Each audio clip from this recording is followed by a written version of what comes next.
awake in the morning. Jim and Sam, Jim and Sam.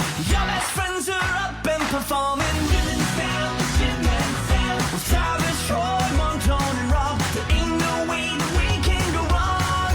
'Cause it's Jim and Sam, Sirius 103.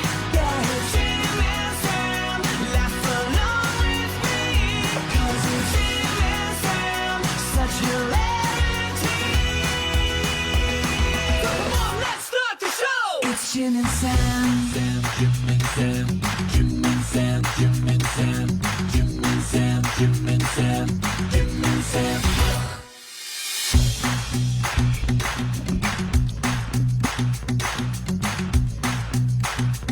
Well, New year, new us. that's going to be stuck in my fucking head all day.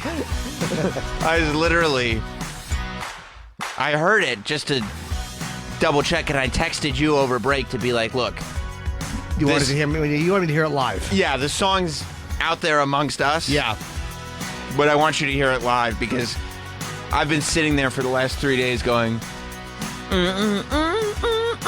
Jim and Sam, Jim and Sam. That's the part. That's the autistic part that will get it. Jim and Sam, Jim and Sam. yeah. I was a little nervous to tell you the truth because literally last night I saw somebody on video, like somebody on Twitter sending a video of their kids singing the Jim and Sam theme song. Like it's so ingrained in people's heads. Oh, is it? The original. Oh, yeah. Because nobody's heard this version. But then the fact that I couldn't get it out of my head, and it's obnoxious. It's even, on some level, more obnoxiously upbeat. You know what I mean? It's just Yeah. you're celebrating waking up in the morning. Which, especially waking up with us. Yeah. I wouldn't mind one more run through. Yeah, just to hear it. I wouldn't mind just to give people, really let you sink your fucking teeth into it. This is, again, the Face Plants out there in Canada. Obviously a very talented group. The same group that made the original Yeah. Jim and Sam theme song felt and were correct To make an unnecessary sequel. that 2020 required a fresh new take on Jim and Sam. And now I feel like maybe we could play like the original theme for best of shows and this, because I'd love to have both themes just ingrained in people's And brains. see, but I want to also see which one. If people love the other one and hate this one, we'll use the other one. But if they take to this one, we'll keep this one. I mean, I think all day a lot of people are going to be going Jim and Sam. I hope so. I know I will. Would you like to hear it again? I really would. Okay. Jim and Sam, Jim and Sam.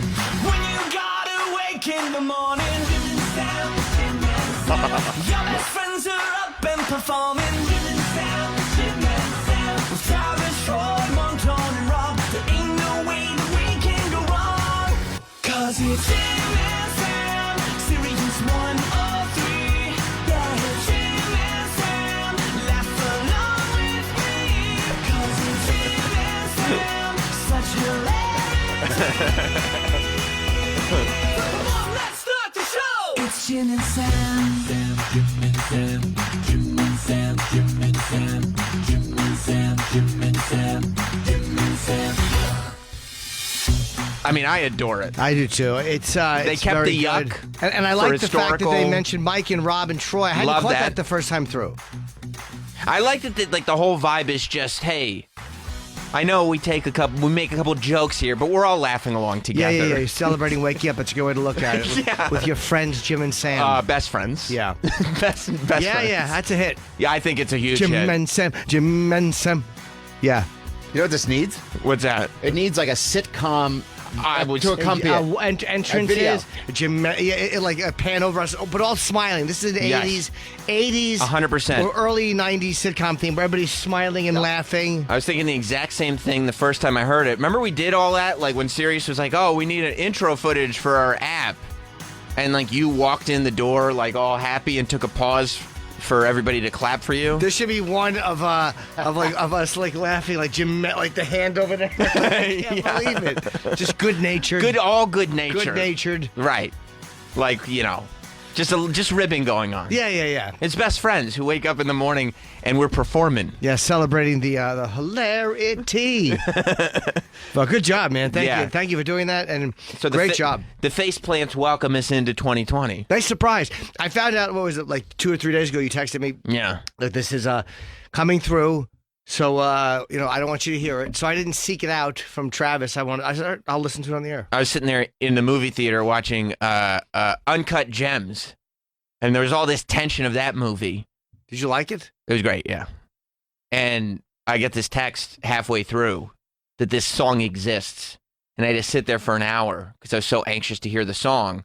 But at the same time, I was all tense because Adam Sandler's trying to get his gem back. I want to see it. It's really good. I thought it was only on Netflix. I didn't realize it was in It's a not on theater. Netflix at all. Oh, it's not. Okay. Mm-mm. Nope, it's an A24 movie. It released. Oh, it's not a Netflix movie? No. Oh, okay. No, it released independent first, and then I think national a week or so ago, maybe. Oh, okay. Yeah, A24 does great stuff. I feel like everything they do They is great. really do great stuff. They did The Lighthouse. They did Midsummer. They did. I didn't see Midsummer. They did. Yeah. So it was so good. They Everything do they did weird was great. movies. Florida Project. They did. Yeah, that's the one. Yeah. Sandy Kane. Sandy Kane's vehicle. Yeah. Well, welcome everybody. Happy New Year. Happy New Year. It was weird too because I did start to get like wanting to come back on the air like the Thursday and Friday because if we would have come back last week it would have just been ending the vacation 4 or 5 days earlier just to come back for one day and Right. because of the way the holiday was. But I started to go like fuck I want to get back. Yeah, it's time. Yeah. Yeah, the stuff started piling up about what we could be talking Holy about. shit. Yeah. And then, and you can only not do it for so long. Eventually, I feel like that vacation was just long enough where we got to it to the point where you're going, this isn't my life. I was Like, I need to looking get back forward to to life coming now. back to work. Like I got back, I was in town late Saturday night, and I started. I was working on some other thing. I just started writing like all day yesterday. Like it felt good to be back home. Yeah. As much as I loved being away and relaxing and fucking shoving food, I put on 10 pounds. Did I knew I was going to, and I was just like, who cares? Good for you. Eat like a fucking pig. Worry about it January 6th. I thought of you, and it's so funny you say like you get home and you just start writing manically because every long vacation I end up with notebooks full of ideas and plans, and I'm just writing, and they just stay in the notebooks. Oh no! I was writing all work and no play makes Chip a dull boy. Just sitting there typewritering with your dumb googly glasses on. And you like it? Wouldn't that be great if Jack just turns into Chip and starts chasing her around the Trying to around make the her hotel? laugh with a joke book. It's fucking funny. Yeah. So yeah, it was time to get back. I thought of you because I was doing my annual Sopranos rewatch that I do for the holidays. I'm still only into season 3 because there were other things that I had to Yeah. watch. But you were in Italy. I saw on your Yes. Instagram. Yes. Yeah. And I got to the episode when they go to Italy and Paulie Walnuts is just trying to fit in. And I thought of that, too. Everybody thinks he's an asshole. Yeah. Hey, no, he's just trying to be like a regular guy, and they're like, eh. But like he's walking by, he just looks at a guy, Buongiorno. And the guy looks at you like, do I know you? Because he's this fucking guy trying to go back to the old country and connect. Like, who the fuck are you with your dumb shoes? You're not from Italy, you're from Jersey. Yeah, you're not one of us. By the way, an amazing country. It's too much to go into in one moment, but I'll just say that I'm so glad I'm traveling in the last few years. So you can actually see the world? Yeah, Yeah. I love it. Yeah. I love it. I just, you're sitting there. A lot of times you're like, yeah, this would be kind of cool to be fucking someone right now, but tugging my prick. It's okay. To know that you can masturbate in different countries of the Yeah. world, that's when you've really made it, isn't Sure. it? Yeah. Well, no, when you really made it is when you can do it in the airports on the way to the country. But it's amazing. And I just ate, and the food is, the food is what they say it is. It's great. And, I you- saw Matteo, who's out there. Matteo Lane was in Italy at the same time? Yeah. That's so funny. You go all the way to Italy, you're like, oh, I guess I'll hang out with Matteo. Matteo, yeah. Yeah. And a couple of his friends. It was really nice. Yeah. Yeah, that's amazing. I like that you're traveling too. It was so not your thing for a long time. For years. Right. Because it's not like you're going to do gigs in Italy. You're just going to see. No, I'll do privates in in certain times around the holidays. I'll do privates. I don't announce them, but they're corporate gigs and they're gigs that I won't do during the year. Did you But do it a couple gigs there? It pays expenses. Let's Wow. say, and it pays for travel. That's cool. Yeah. Wait, but it was like a corporate Italian No, they're just people who want to see you and they want to hire you for a corporate gig. Oh, and I then see. You take the gig. I normally don't do corporates, and I won't do them. Last I went to France 2 years ago. Mm-hmm. I wound up doing something for some guy who has a company in England that they wanted me to do. I normally won't do those because perfect. again they're shit gigs. But if they're willing to fly you and they're willing to bring you somewhere, Yeah. it's worth doing. All of a sudden, it is worth doing, and you can sit there and just have a good time wherever you're at, and you can justify Yeah, your expenses and your overeating. and look, Do you have pasta?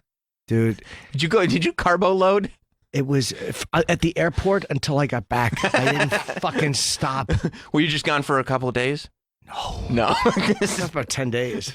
So it was enough time to really pack some pounds on. Yeah. Yeah. Yeah. I actually changed my travel plans at one point because I was going to come back. And I'm like, what am I going to, for what? Like, all right, So can you I were come gonna back come back a couple days early? And I was like, just stay, you fucking idiot. You stayed a little longer. I enjoyed myself. Oh, look yeah. at you. I enjoyed myself. You had breads and pastas and A lot. yeah. It was nice. That's good. yeah. But you just had fun. I had a great time. Good. That's excellent. And you're sitting there. What a life for you. You're sitting there ringing in the new year in a foreign land, eating like a king. Meanwhile, oh yeah, I also happen to be part of a giant Netflix deal that just came out. Yeah, I was happy about that. Everyone was very nice. Normally, I would like to have been on the air to promote it. So thank you to all the people who watched The Degenerates and Yeah. said nice stuff about it. I was It was happy great. with this. Thank you, man. I've not. I haven't watched. I've seen clips of Pat and Bobby and Nikki and Adrian already and Donnell, but I haven't watched anyone's set all the way through. But I'm really happy with how it came out, and so thank you to everybody. It's on Netflix now. If you want to watch it, I'll be promoting the fuck out of it. Starting now. Yeah, of course. I mean, but that's the beauty of Netflix. Doesn't matter if you promote the minute that comes out. They don't give a shit. Right. And it's nice. It's so accessible. What's it, like 20 minutes or so? 20 minutes, 25 21 minutes. Yeah. It's so accessible that you can just sit down and go like, let me just watch this real quick. I'll get on to the next thing, whatever. 21 minutes. Yeah, Yeah. I loved it. And there's people that were saying like, I wish it was a little longer, but it's fine. It beats people going, I watched it for 20 minutes instead of an hour. Like, Yeah. I'll take it. Yeah. Have you had that where people go like, oh, the new special was good, and you can tell the way they're talking that they only watched the first half?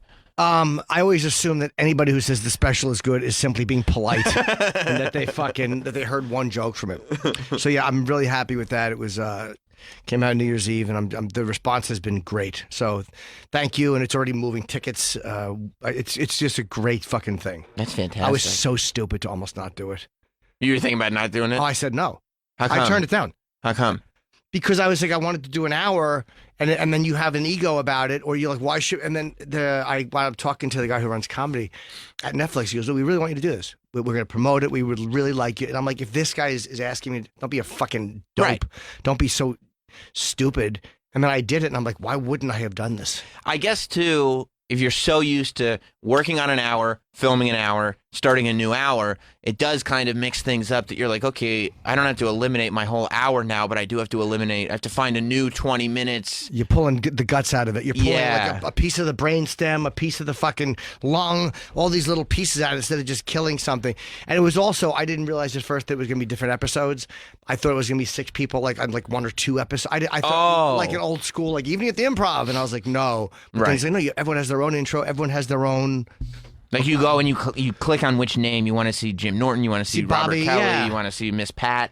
Yeah. Yeah, which is perfect. And by the way, Bobby, I haven't seen all of Bobby's set too. I just remember watching the end of it because I had to follow him on one of the shows. Mm-hmm. Fucking murdered. I mean, he's incredible. Yeah. Bobby never doesn't kill. Yeah. Like everyone hates going on after him because he killed. But you got to also watch Bobby's just because I remember watching the end of it. And I saw the end of one of Nikki's sets and she was killing as well. Yeah. But Bobby, when I saw, I was like, oh. And I watched him warm up because I ate my dick every night following him in Vegas.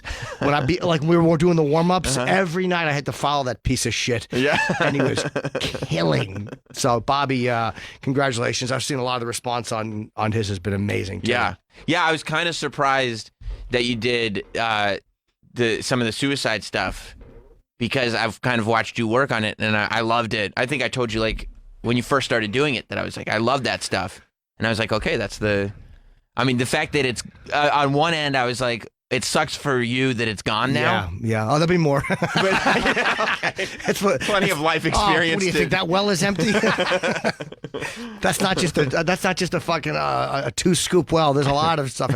But yeah, that was you got it. You do stuff that you love, but like, what else are you doing it for? Other than if I can put it on Netflix, what am I going to do with it? Yeah. Just I'll be in Connecticut and Boston coming up. So you can see the majority of the act there. I'll have 20 new minutes by then. Don't worry. That's 3 months away. So thank you. That's good. I love it. So you did you do Christmas and New Year's Yes. out there in Italy? Yeah. Yeah. Jonathan also had people out there too. I wasn't just sitting there alone in a hotel room. I figured, Jonathan knows people everywhere. Right.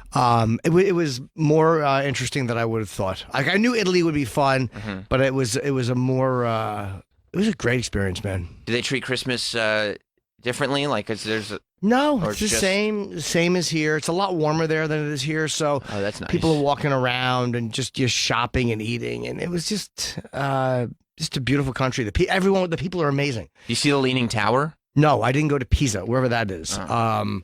I wish I would have traveled around more, but it was like I did Venice and I did Italy. I mean Rome. Maybe I'll go back. Yeah. Someday. Leave something for the next trip, right? Sure, that's what I said to myself. Yeah, but I liked it a lot better than France.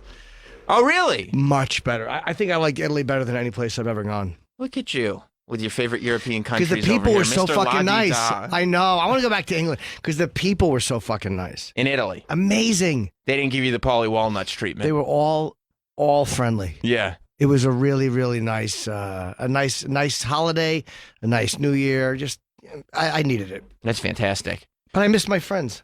Yeah. Well, it's good to be back. It is, right? Your best friends. Well, And the audience's best friends. that's true. Jim Mensem. I was worried that my Christmas gift to Jess was going to be very controversial. Because after Is it an orange noose for yourself? I hung them all over the room. I said, let's figure this out. No, after all the controversy of the commercials and everything, I actually got her the Peloton. And apparently, like, What's a Peloton? the exercise bike with the TV on it, with the iPad on the front of it. I don't know that one. Oh yeah, it's like it's all the rage. It's an exercise bike, but it's got a tablet on the Oh. front of it, so you can do live class. They have live classes, archive classes, and then they also have like different scenic routes Oh. and terrains that you can just ride through. But I think most people get them because you can do classes on them, and they're live. And I see. Okay, so it's different than just getting an iPad. Yeah. Is that an actual iPad or is it their own pad? No, it's their own Okay. thing, and it doesn't come off. It stays part on of there. it, Yep. And you can, it's for people. You got 2 kids, you can't really get out of the house. Yeah, but it's great. if you've got friends that have it, for instance, you can all say, "Hey, let's wake up tomorrow at 6 o'clock, and we'll all do this class." And So you're it's, waking up in the morning when you have to come in and do it, and you hear the whirring sound of of a fucking exercise bike. Not yet. And I'm also worried too because I don't know if she has headphones for it. I don't know if she's just blaring out the trainers, telling her, "Come on, you got this. You got this. Okay, rev it up, rev it No, up." she'll get headphones because the kids are gonna be kids will sleeping. wake She's not up. gonna do that. Is that Yeah. her? No, that's Oh. just a person using okay. it. No, she's not on Google Image using it. But yeah, they got into all this controversy right before the holidays. Everybody was acting like this was the end of Peloton because they put out a commercial where the woman looked terrified because her husband gave her a Peloton. And at first, I thought people were just kind of mocking it because it was such a weird, bad commercial. Sure. But then there was this whole other angle where people thought it was sexist that the guy gave his wife a Peloton, implying that, and she looks terrified as she's using it. So they said the implication is that she doesn't want to use the Peloton, that it's the husband trying to get her into shape, even though she already is in perfect shape.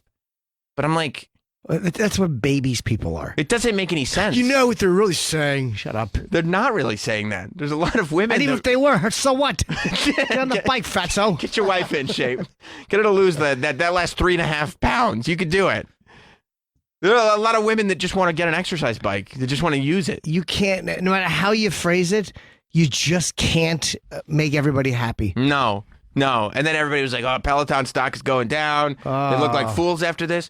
I go to the Peloton store, and I just found out when I got there, like 3 days before Christmas, you can't just buy the bike in the store. You go to the store to buy it, and then they deliver it because they have to install it to make sure sure. everything's working and everything.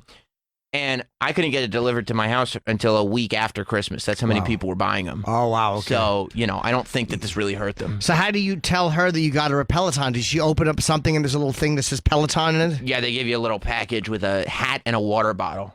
It's like, guess what's coming? She's like, oh, there's a P on here for Peloton. Oh, for Peckers. That's very good. I'm glad you're so quick on your feet with that one. Yeah. Can you watch regular TV on it? No, it's not a television Oh, set. you can't. It's just for Peloton. Yeah. Yeah. The idea is that you're not watching your programs. Oh. The idea is that you're using it either for the classes. So they do live classes, and they have instructors in London, New York, Los Angeles, all over the place. So it's all different time zones. So there's like 4 a.m. classes because those are the ones in London Right. on a different schedule. And then they archive all the classes too. And so you could do a 5-minute class, you could do a 45-minute Right, class, right. everything's archived. And then they also have almost like virtual reality type things where you could just look at the thing and it looks like you're riding through Paris or you're riding through yeah. the desert or you're riding through whatever. It's like the Black Mirror episode where Yeah, the it guy is. just on the bike all day. Yep. Yes, that's exactly what it is. Oh, I wish you could watch TV on it or hook Netflix up. Well, I mean, then you could just get an exercise bike and put it in front of the TV. It's your house. Or you could just, I guess, you could prop your iPhone up on it. But if you're just watching TV, it defeats the purpose of getting a Peloton. It does. That's true. Yeah, you could just get an exercise bike. Where in the house? In the basement? No, the basement is my area. Well, no, now- it's not. It's actually in the children's playroom. That's now become the exercise room / Oh, okay. children's room. So she's going to know if you use it because she'll walk in and she'll be like, Sam, where's the seat?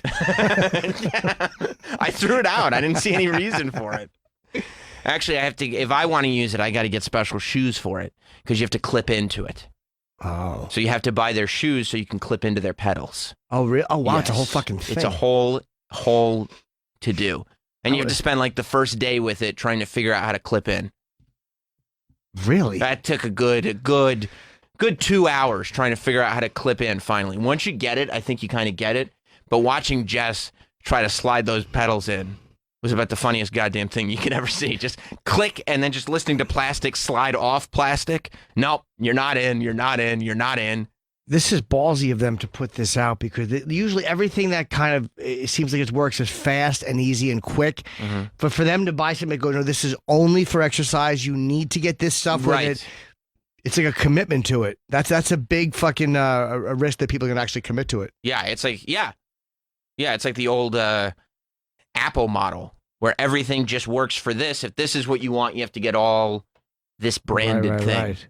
And then you have to, I mean, they make their money because it's a monthly service for all the classes and everything. It's like Oh. $40 a month or something like that, which is still cheaper than having a So they trainer. basically could have just put out an app that had Theoretically. classes for $40. I guess so. But you have to turn your nozzles and stuff on it to make sure the tension is right and the thing is right and that's right and this is right. And they you're- tell you to lower this and raise Yeah. that like for I had a trainer take me through on an exercise bike where she was raising and lowering and it's like fuck. right. It sucks. Right. Yeah. And they tell you where you're at exactly so you can't lie to yourself. Like there's a number. You're supposed to be between this number and that number. And if you're lower than that, it doesn't light up. And you can do the virtual classes live. You do them live or taped. Yeah. And if you do them live, there's like a leaderboard ranking. So you know if you're like, I'm not hitting the goals, but I'm doing all right. No, there's like 7,000 people in front of you. And you turn on that thing and there's thousands of people using it at the same time. Are there cameras Crazy. on the people or no? No. Not yet. Mm-mm. No, there's a camera in the thing, so I think you either can or maybe it's for pictures. I don't know, Yeah. but yeah, it's not. You're not talking to each other or anything like that. You just see the names. The names and what they're doing. Yeah, I bet you the camera's for like if you're doing it with friends, you could probably watch your friends. then. maybe. Yeah, maybe. I don't know enough because I don't even have shoes for it yet. Oh, you got to buy your own shoes for it. Right, because my feet are bigger. I have man feet, and Jess has petite lady feet. So wait, so you just what if the shoes are the wrong size? Then you got to send them back and get new shoes? What the fuck is that? Well, you got to get them in your shoe size. No, but the shoe size varies. 8.5. No, I guess you could probably. I'm assuming you could try them on in the store. I don't know. It was a surprise for Jess, so I just got them in her shoe size and they fit. So maybe you can go to the store and they have pairs to try on. I don't know. What music do they have for it or not? You bring your own. I mean, you would love it. They tell you what the music is before you click on the class. Ah. And you can search for an archived class based on the music you want to hear. So if you want a Sean Paul class, Sure. you could look up a Sean Paul class. Troy, if you want a Pitbull class, you could look up a Pitbull class. I would want, let's get physical. That's what I would want to hear. You want Olivia Newton-John? Yeah, my favorite part was when she said, let's get animal. Oh my gosh, she's getting salty. Oh, yeah. Just sitting there doing the motions like that movie with John Travolta and Jamie Lee Curtis, just gyrating your hips. What was that? You never seen that meme? No. Jamie Lee Curtis and And John John Travolta? Travolta? Yeah, with their tiny little short Jim. Was that Staying Alive? Maybe. I don't Was know. she what- in that? I have no idea what movie it's from. That's the sequel to Saturday Night Fever, which Right. was the first tremendous bomb sequel I can think of. I don't think Was there Staying Alive? Ooh. Because Saturday Night Fever was such a hit. Such a loved movie, and the second one was. I didn't realize Jamie Lee Curtis was in Staying Alive. I don't know if it was Staying Alive. I just know the GIF. I'm guessing. Yeah, that looks like Staying Alive. For me, I don't worry about the movies. I worry about the memes. You know, I want my entertainment Oh no. in 3-second intervals that repeat over and over and over again. That's my entertainment. I'm a millennial. By the way, that '80s fucking that bodysuit that they wore to work out in, it was like Mm-hmm. it was like the Jane Fonda type workout or Suzanne Summers. That one-piece bodysuit is enraging. You hate it. Fuck, I'd rather wear a wrestling singlet like Chief J Strongbow. What about when they're super high cut, like over the hip bones? Awful. From the back, You know, it looks okay. Right. She has a great shitter, but it's fucking. You should tell her that should be charged. I'd love to. Well, especially now, all those Activia? Yeah. Activia commercials. Yeah, exactly. Nice strong thighs from getting on and off the bowl. She's like, Good girl. You bet I do. Scoop of yogurt. I'm guessing that's what that was from. I don't know. Yeah, Fuck. Is it Staying Alive? Yeah. I guess so. Or Perfect. It says it's from the movie Perfect. Oh, okay. I see. I didn't know that existed. But that's during the 80s fitness craze. Right. Perfect know. was. I'm guessing it's perfect about the body and getting in shape with the perfect crime. It says fitness clubs. Mare sex. That's got to be in a different language. I don't know what that I want to see that now. Yeah. Well, I mean, you don't need to see it. You can just watch the GIF, right? No, I want to see the movie. You want to see the whole movie. I wanna see the meme whole is movie. not enough. No, now 1985. Okay, yeah.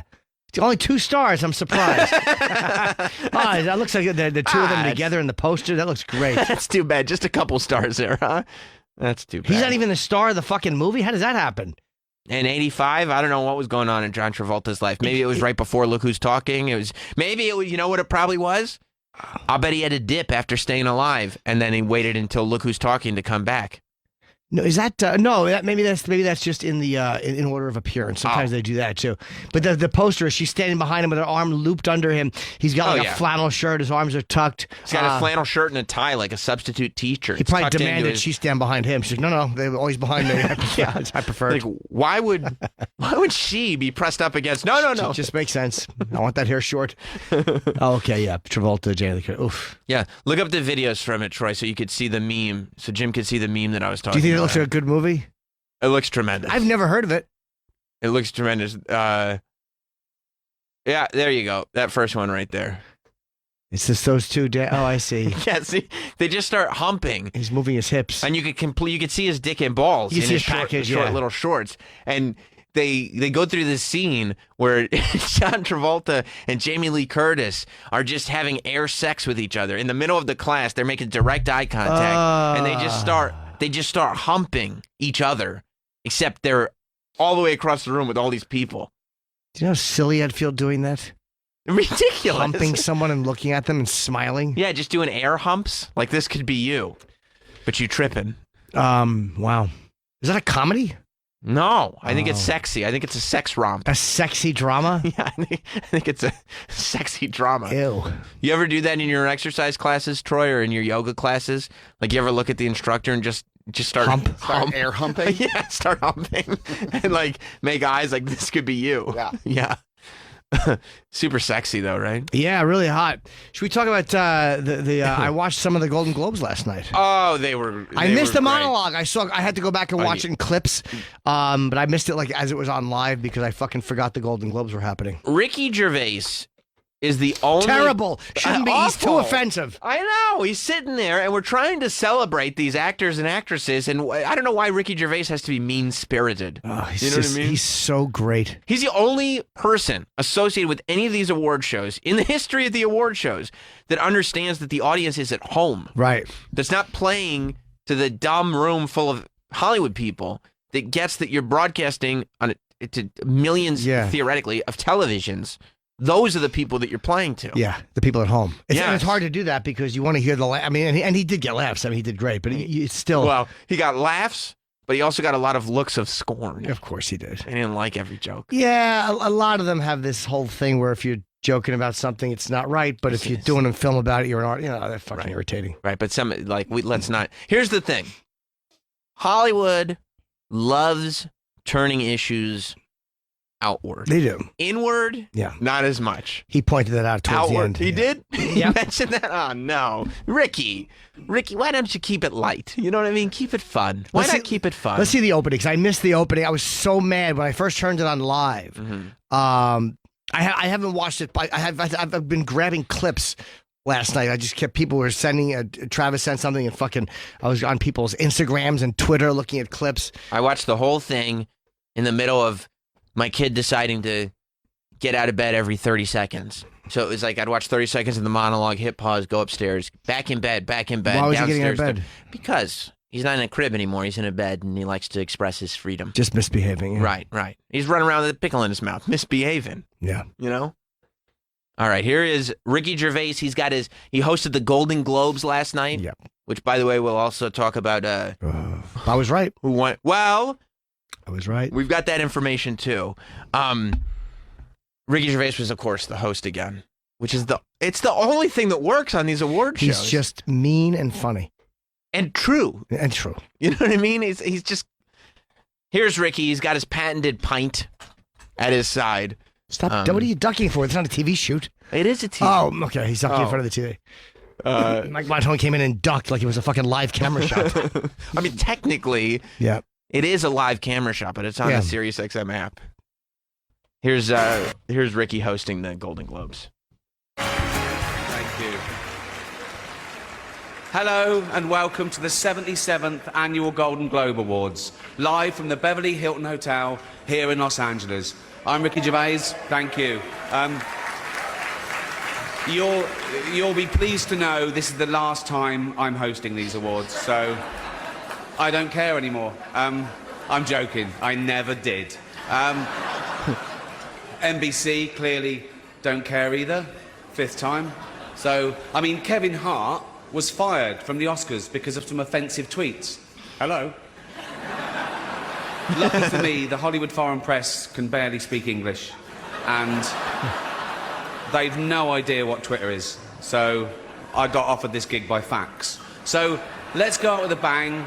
Let's have a laugh at your expense, shall we? Remember, they're just jokes. We're all going to die soon, and there's no sequel. So, yeah, remember that. That was already, by the way, that was the first moment of, I think, discomfort, because it's like, look, we're not supposed to joke about the fact that war is imminent, that there is a president in our White House that is causing utter international chaos. Relax. Relax. Lovely, all dolled up. You came here in your limos. I came here in a limo tonight, and the license plate was made by Felicity Huffman. So, no. Shush. And then, It's Look a- at that. That's my favorite. Tom Hanks' face like, whoa. like, Whoa, come on, bro. Is What- nothing sacred? what is with these fucking people that they're so shocked that one of their own would be made fun of?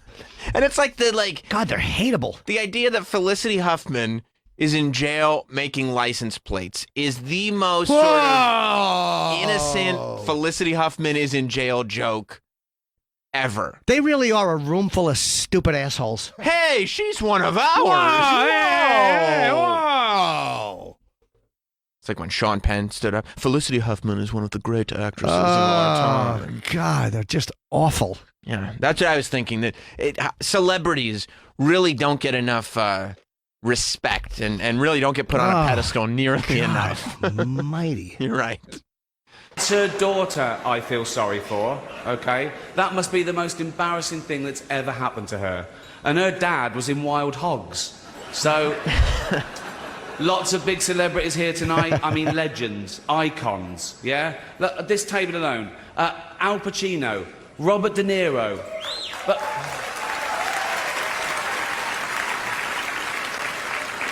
Baby Yoda.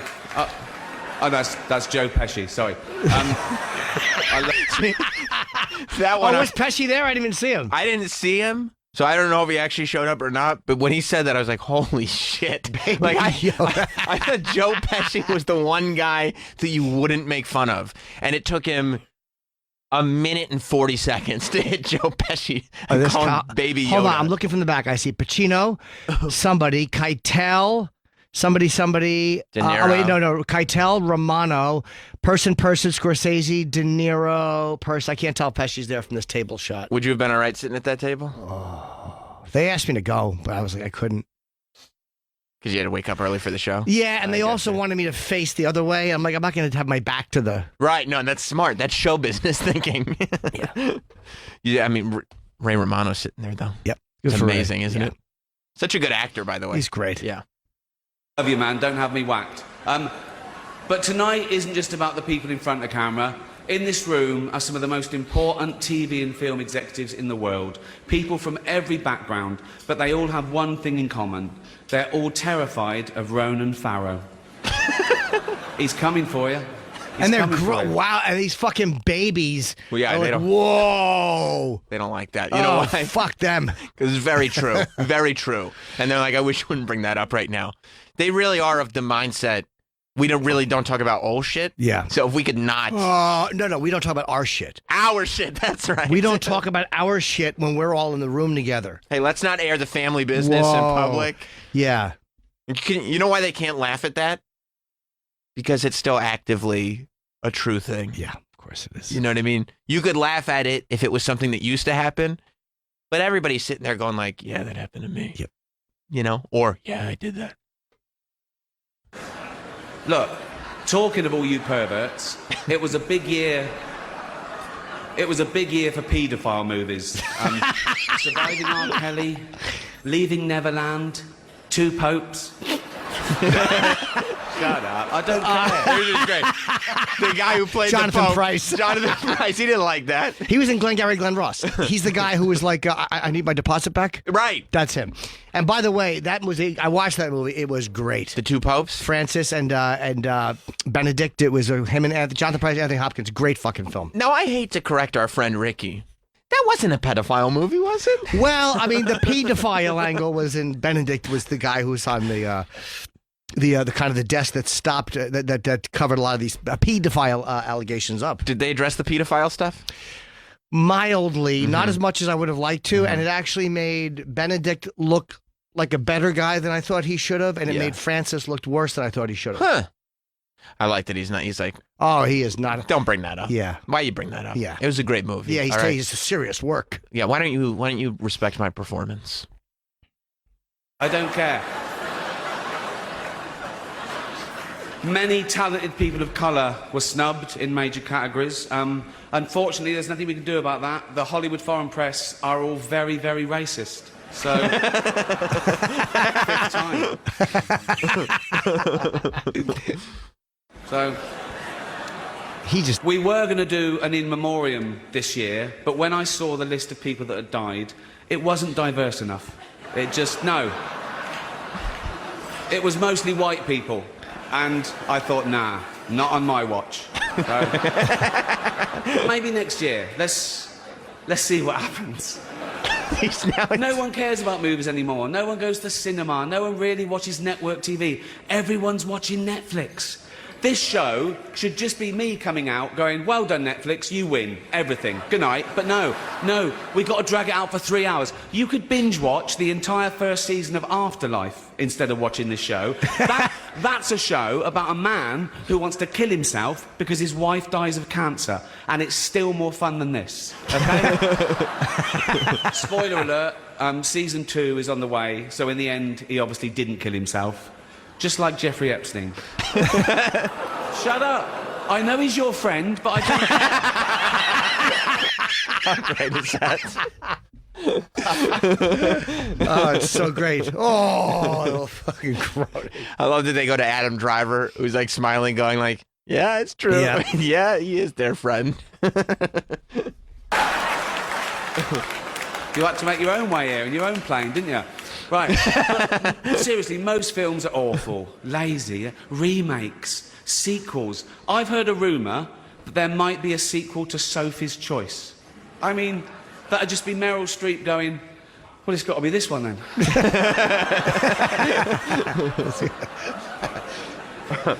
All the best actors have jumped to Netflix and HBO, you know.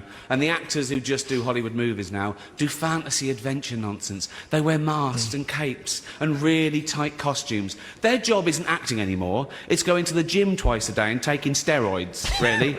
Have we got an award for most ripped junkie? No. Junkie. No point. We know he'd win that. Martin Scorsese, the greatest... They don't living like, director- by the way, that he brought up that everybody's Robert on Downey? steroids. So we know who'd... I thought there was a Robert Downey joke. We know who'd win that or no? I could guess that that's a pretty fair. Is that what he was saying? I don't know. Oh. That's a fair guess. I don't think that they like that he's bringing up that. Of course, everybody who's in these action movies is using steroids. Of course they are. It's not an ad. They're not testing. Yeah. Made the news for his controversial comments about the Marvel franchise. He said they're not real cinema and they remind him of theme parks. I agree. Although I don't know what he's doing hanging around theme parks. He's not big enough to go on the rides, is he? Scorsese Tiny. short joke. Right. I like that The De Niro's Irish- laughing at him. He's Yeah. like, that is funny. Yeah, he's short. He is short. That is funny. Man was amazing. It was amazing. Look, it was. It was great.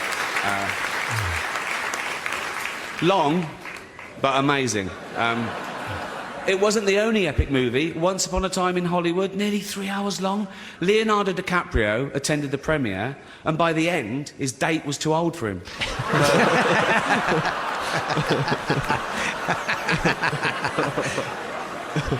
Even Prince Andrew's like, come on, Leo, mate. You know. Epstein and Prince Andrew joke Andrew's in bringing the it opening right monologue. back. Everybody's like, Ixnay on the int pray It's so great. On network TV, he's doing Epstein and fucking Prince Andrew jokes. It's great. to Hollywood's face. Yeah. Yeah. You're nearly 50, son. The world got to see James Corden as a fat pussy. He's in Cats. He was also in the movie Cats. No one saw that. You think Ricky? I think I was looking at Ricky's face as he delivered that joke. I think he really enjoyed the fact that he figured out a way to call James Corden a fat pussy. Of course. Yeah, I think he really enjoyed that. And he they got thought away that with was the joke. They didn't realize. And then he was also in Cats was coming. They were like, oh. Yeah, they were like, oh, so you're just saying he's a fat pussy. And you know what that means too? That I'm sure that if he had worded that differently, they would have dumped out a fat pussy. Yeah. But the fact that that's the tag and he left enough space. And he was also that was the thing that Corden got mad at was the fat jokes. He tweeted about that. That was the whole thing with him. He didn't like the fat shaming. Yeah. He said that, Bill Maher did a thing about, people should be fat right. shamed because being fat is bad. And James Corden was like, no, I'm coming out in defense of people. And then Ricky Gervais was like, he's a fat pussy. It's mean. It's cruel. It is cruel. No one saw that. And the reviews, shocking. I saw one that said, this is the worst thing to happen to cats since dogs, right? But Dame Judi Dench defended the film, saying it was the role she was born to play, because she... I can't do this next joke. Because she loves nothing better than plonking herself down on the carpet, lifting her leg and licking her...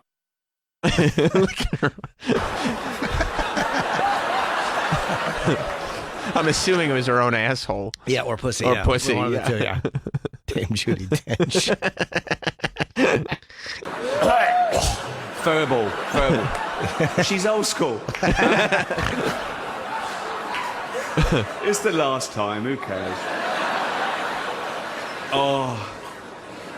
Apple roared into the the TV game with a morning show, a superb drama, yeah.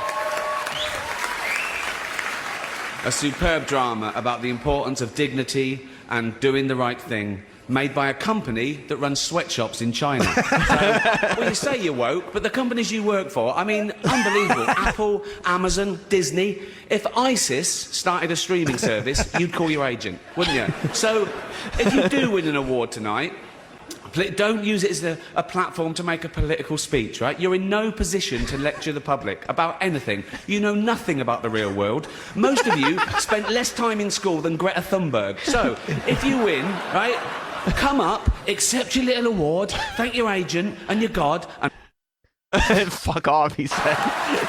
so... And Tim Cook is just sitting there watching this. He's calling his company a sweatshop runner. This whole thing seems unnecessary. 3 hours long.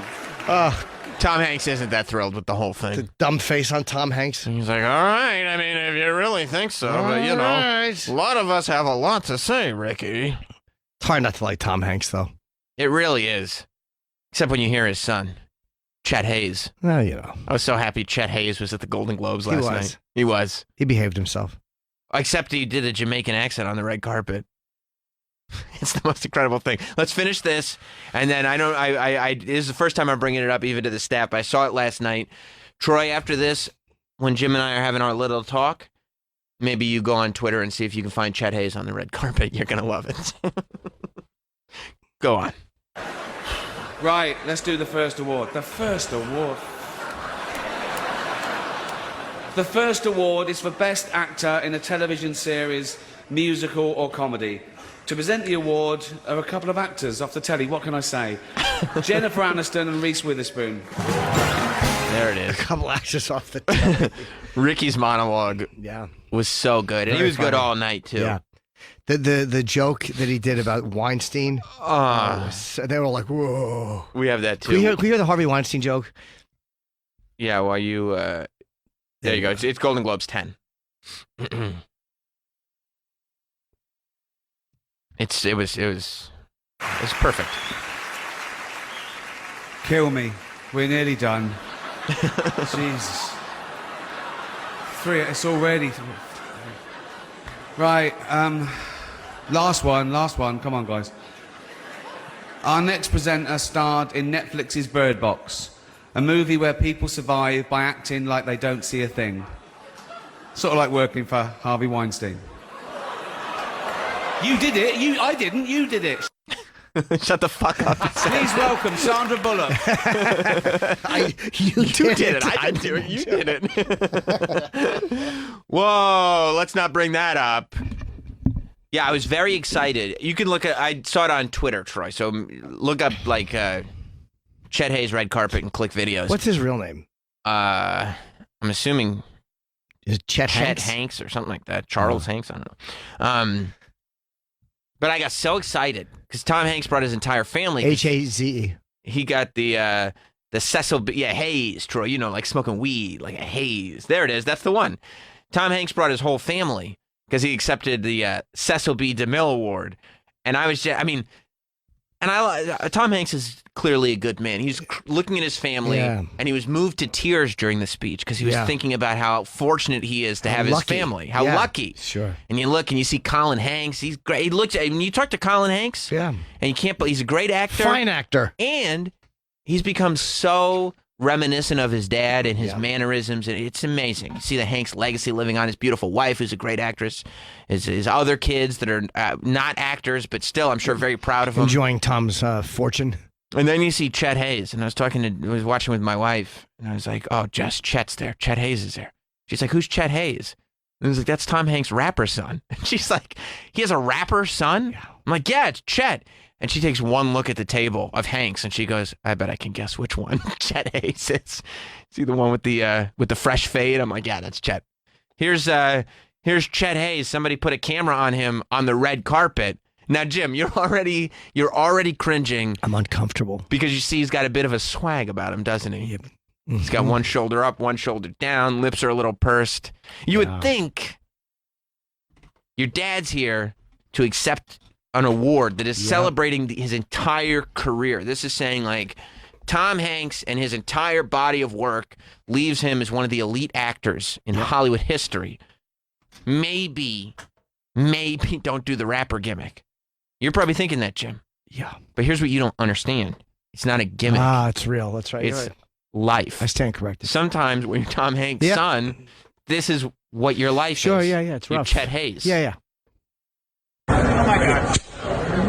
Big up the whole island, massive. It's your boy Chetana, coming straight from the Golden Globes, you want to say? Me father Tom Hanks presenting in a what soon forward come. Big up, tune in. Chet Hayes, baby. Troy? Oh, just douche chills. What? From what? Just the Jamaican. The big ups. He's sending shout outs to the island. I mean, he grew up in Los Angeles, very privileged. Extremely wealthy, which is fine. Enjoy that. But acknowledge it. Just be you. yeah, exactly. Just come from your own personal experience. You don't need. Again, Jimmy Norton did this when he was 17, 18. Big ups to little Jimmy. Yeah. Jimmy Norton understands. Wah wah. Yeah. But Jim was trying to find his identity. Jim at was trying to 17. find Yeah. his identity. Yes. Chet Hayes has found his identity. How and old is a is he? Jamaican man. How old is he? He's not a teenager. Is he like 17? Chet? Yeah, no, 18. no. He's very much an adult. He's a man. He's not. Do you think Tom looks over his shoulder and sees him gesturing like that, and he's like, "Oh, what does he say? He's 30? Chet will be 30 in August. Yes, he will be turning 30 this year. Oh boy." Yeah, he's 30. Wah wah. Booyakasha. Big ups to my main man, Buzz Lightyear. Well, Rita and Tom are 63, and Colin's 42, so they were young when they had him. Yeah. They were young. And then they decide, Colin Hanks, 12 years, his brother's senior. Don't worry. I'll look after Chet. Why does it say you looked up the wrong person? That says Chet Hanks. It's supposed to be different Chet person. Hayes. Yeah. Oh, is that a? Oh, wow. I thought his birth name was Chet Me Hayes. too. Yeesh. Big ups. That's worse than I thought. Really? Yeah, that's And you had low worse. expectations. That's worse than I thought it was. Let's hear it one more time. I'd really rather not. I would like to hear my main man, Chet Hayes, giving a shout out to the island, because that's the problem. Not enough Jamaican And he's people. not joking. Like, he's not just making fun of this. He's doing it for real. He comes across as like he's proud of himself that he's mastered Patois. He's mastered patois. Yes, he has. Sure. He's like Rob Ford. He's sitting there. Remember Rob Ford used to get high Yep. on crack, and then Oh, he yeah. became a Jamaican man. But he was high on crack. Yeah, You could at least say he was on crack. right. So you're saying that Chet Hayes taking on Rob Ford's lifestyle choices when he's not on crack. No, Rob Ford was drinking and had fat man sweats. He was like holding there and he was sweating like you know how the way only a fat man can sweat? Mm-hmm. Like, there's a weird sweat that starts under the hair and there's a sheen across the forehead and it's fucking 50 out. That's what Rob Ford was dealing with. And to be fair, Rob Ford was hanging out with Jamaican crack dealers. Yes. That's where he was getting his crack from. Yeah. There's Yeah. evidence of that. Yeah. Chet's on the red carpet at the Golden Globes. Big ups. Yes, thanking Tom. So he's 29. What year is it now? It's 2020. It is. So he was born in, is it 91? 90. Said 90, yeah. 1990. He'll be 30 this year in August. Okay, so Hanks had, I think in the 90s, he did Gump. He did all of his Oscar winners, Philadelphia, nominated for, what was the one with the spaceship where he's going? Apollo 13? Apollo 13. So, I mean, there was a really good financial run for the Hankses when he was 4. Wasn't Chet like a- was 3 years old when Forrest Gump came out. Yeah, it wasn't like he had this rough upbringing. And Tom Hanks was not exactly a fresh-faced newcomer when Forrest Gump came out. No, it was not. Forrest Gump. Yeah. Big up the whole island, massive. It's your boy Chetana, coming straight from the Golden Globes, you want to say? Yeah. Me father Tom Hanks presenting in a what soon forward come. Big up, tune in. That's cool. It's authentic. Does that bother some? It's just awful. It's painful to watch. Painful to watch. Yeah, but I bet in Jamaica they adopt him as one of their own. Don't you think in Jamaica they're like, oh, there's some good representation? I'd like to see that theory tested. You'd like to do one of those Jimmy Kimmel Man on the Street bits where you bring an iPad to Jamaica? and say, like, what do you guys think? Well, they may enjoy a guy who can, who Yeah, but- knows? They're probably having a laugh at him. He's on that wacky cheeb. I'm You think sure. so? Yeah, You think he's in the Jim and Sam Smoke Club? I think so. Oh, nice. Then I'm even more down. Maybe that's where the haze comes from. I can't even do Nice. the hits from the ball. It's just too upsetting. too much. The whole thing is too upsetting. It's too upsetting for you. Can you imagine that? Hey, like you hear that voice and you're like, oh, what's that guy up to? Oh, his dad is accepting the Cecil B. DeMille Award at the Golden Globes. Oh wait, that guy didn't just get a lockup? No, his dad's accepting an award. Yeah. Oh, is his mom a little bit troubled? No. His mom is also a celebrated Rudy actor. Wilson, yeah. He says on the island, doesn't he? Yeah, he's Yeah. talking about Jamaica. It's an island. He's in America. He's in Los Angeles, right? Yes, No, but he just- downtown Los Angeles. I thought it was just a shout out to the island. Why? I mean, that's actually Why? a great point.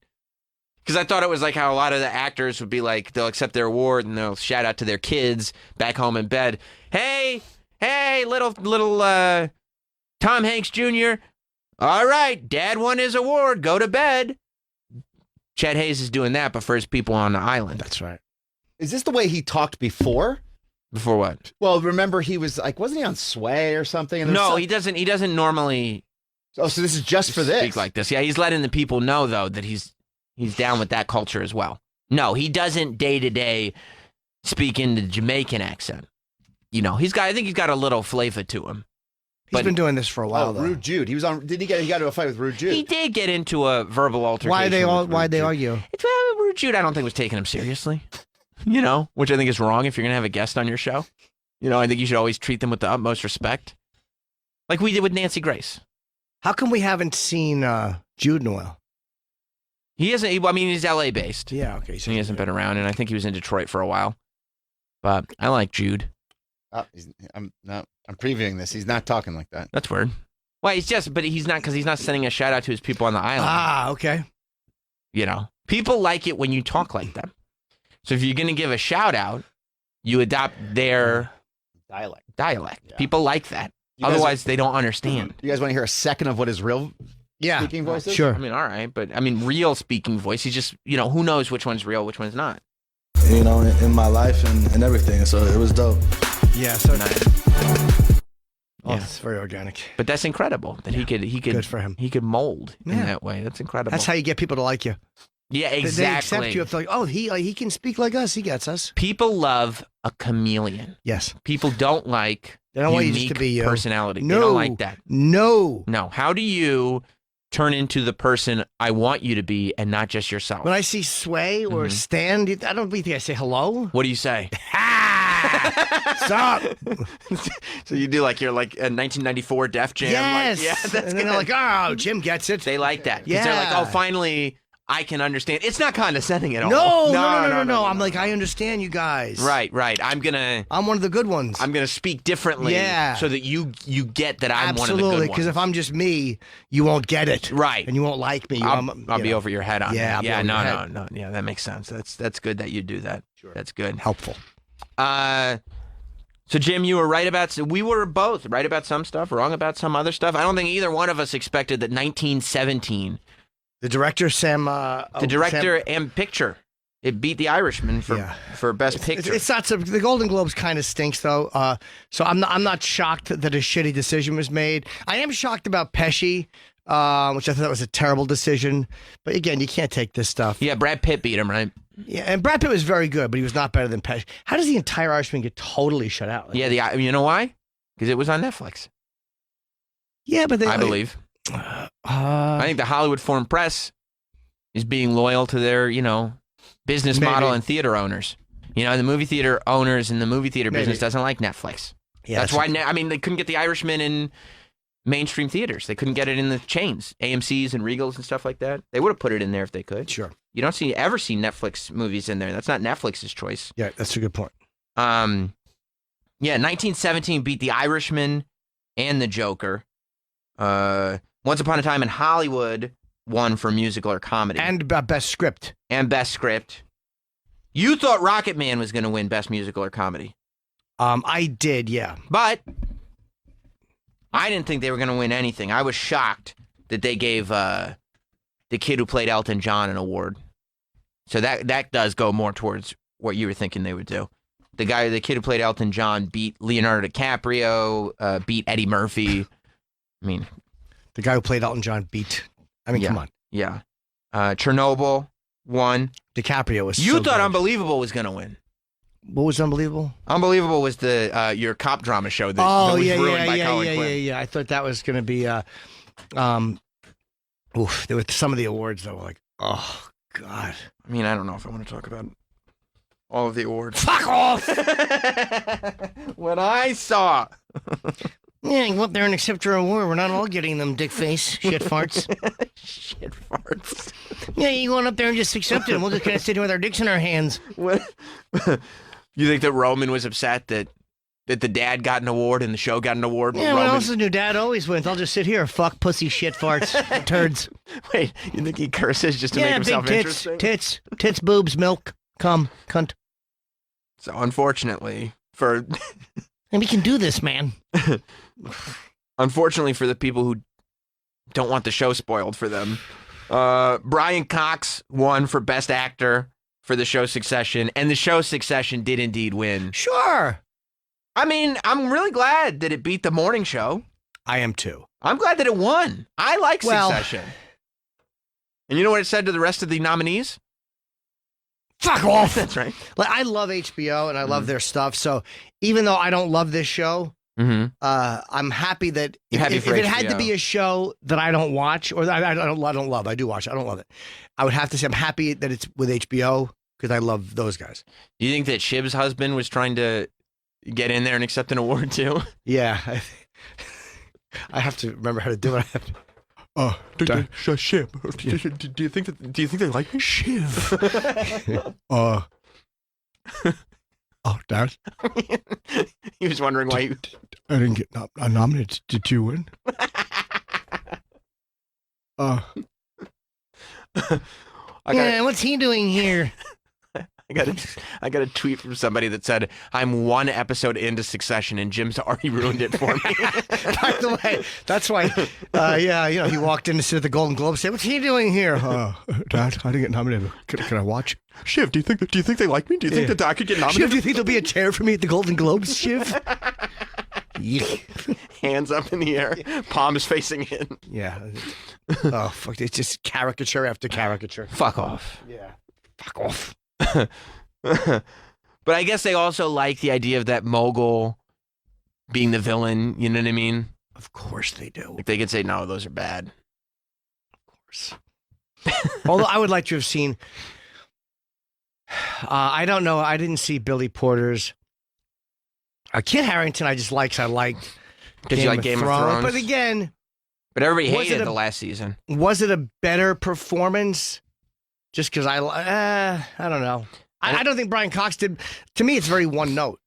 Brian Again, he's Cox's obviously better. performance. Yeah, like again, he's good at. Yeah, I know it's one But note. it's- I've seen your impression. That's what it is. That's the whole show. It's just one level.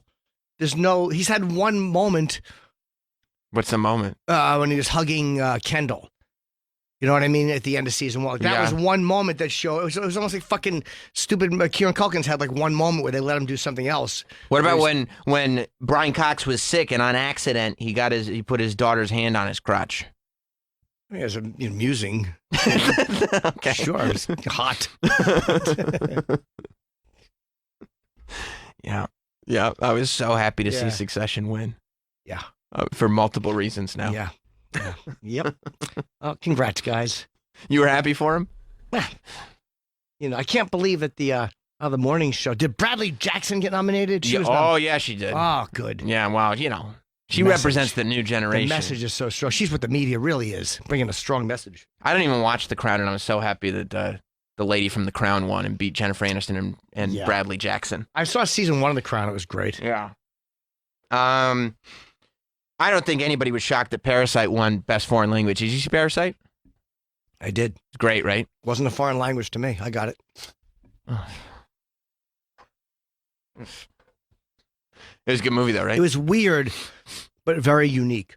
It didn't go in the direction that I thought it was going to go. Yeah, very, very unique film. I liked it a lot. Yeah, I did too. Yeah, and I mean, I feel like Best Foreign Language film. Is that what it's going to get nominated for in the Oscars, too? I feel like you could just nominate it for Best Picture. But You probably maybe it will, but it is Yeah. a foreign language film. yeah, and it's probably a lot easier to win in that category. Sure. You know. If there's Oh. any foreign language film that people are talking about, that's probably going to win. Dad. Oh. Do you think I've left my hotel key in my pocket? Do you think I'm gonna get nominated? Dad, how did you find that so fast? It was 12 hours. That takes a Yeah. long time. Yeah, you're my son. I swam home and I walked in wet and I got in my room somehow. Walked in. Now I'm back at the party. It's a long party, Dad. Well, who beat Kieran Culkin? I want to know. Because I think Kieran Culkin should have won. I think Succession should have swept those awards last night. That's ridiculous that Kieran Culkin didn't win. Oh yeah, the guy from Chernobyl won.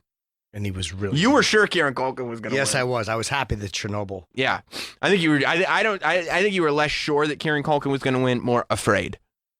I think you were like, "Tell me," and you weren't far off. They won 2 out of 3.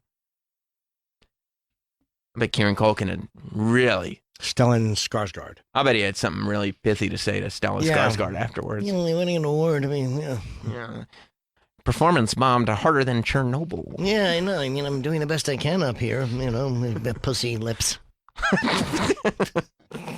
Using profanity to seem interesting. Yeah, yeah. See?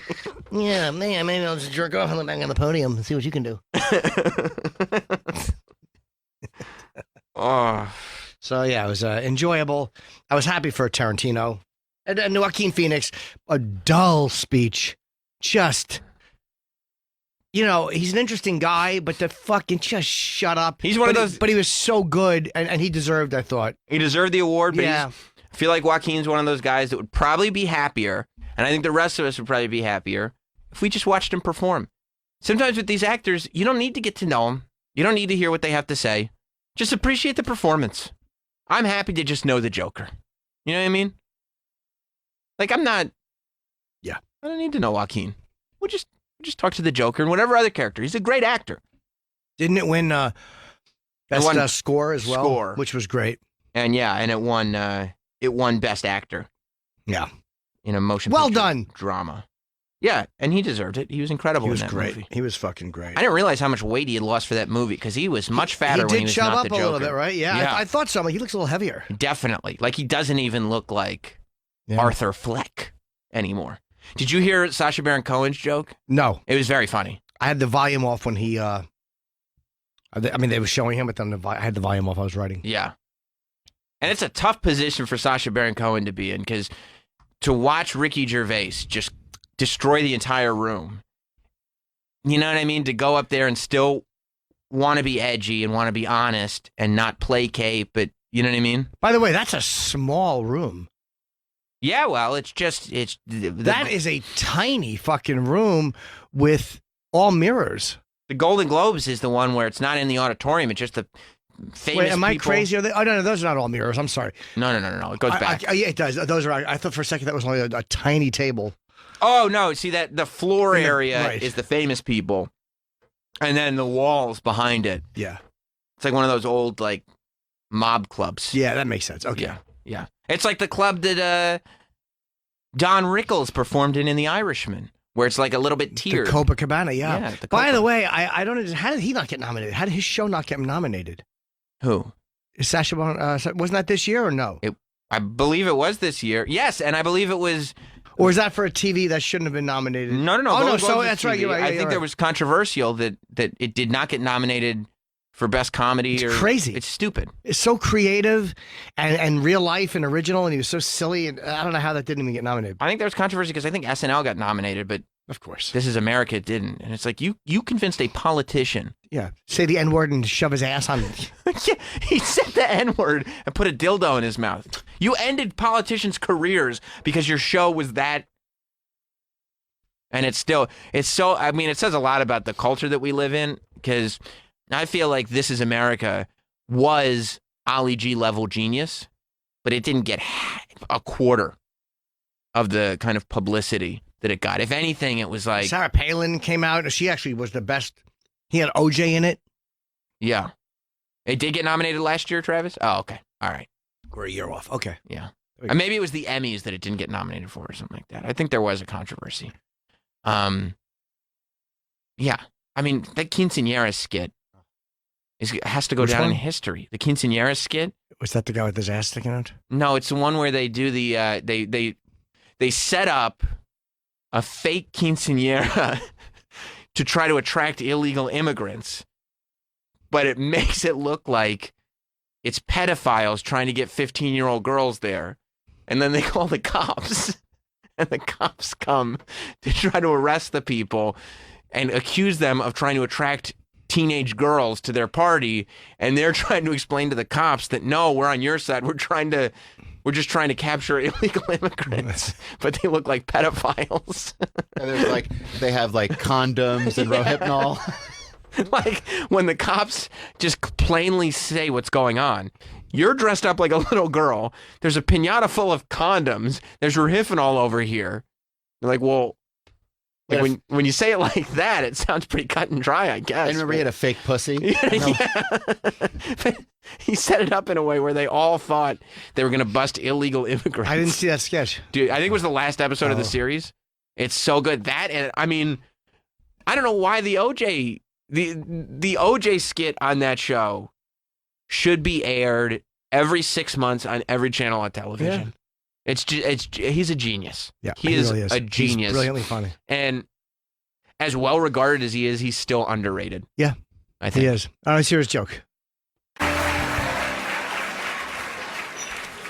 The hero of this next movie is a naive, misguided child who spreads Nazi propaganda and only has imaginary friends. His name is Mark Zuckerberg. Oh, sorry. But it's Sorry. That's funny. It's very funny. Yeah. But he's I mean, if you're Mark Zuckerberg and you're at home, you're like, well, fuck, I don't need especially since they're not accused of spreading. They're accused of being too liberal. Facebook? Yes. No, they get accused on the other side of spreading I Nazi know, but realistically, propaganda. they're accused. And Mark Zuckerberg's come out and said that he got all kinds of flack recently because he said people are allowed to lie if they want to. He's right, and he's also, by the way, he's not brought into Congress to fucking testify about allowing Nazi propaganda. It's because he's fucking shutting down. But even in Hollywood, they're so in a bubble and they're so liberal that anybody who isn't manically in their direction, they think is spreading It's crazy. Even though it's a funny joke. More recently, though, Facebook has been getting more flack for the Nazi stuff, I think, than the. It's just I'm so because sick. I'm sick of hearing about the fucking Nazis. Because the other. Holy shit. I think it's more like Twitter and stuff like that that's whitewashing it the other way. Can everybody just stop with the Nazis? Why? There's no Nazi threat in the U.S. There's just not. They're dicks, and everybody knows they're dicks. You don't want them to come back. They're not going to come back. You don't think so? No! This fucking Nazi paranoia. Shut up! I just love the idea of Mark Zuckerberg at home watching the awards going like, Jojo Rabbit, obviously, right? And he goes, Mark Zuckerberg. And it's like, I'm not even there. Why would you tag me and say that I'm spreading Nazi propaganda?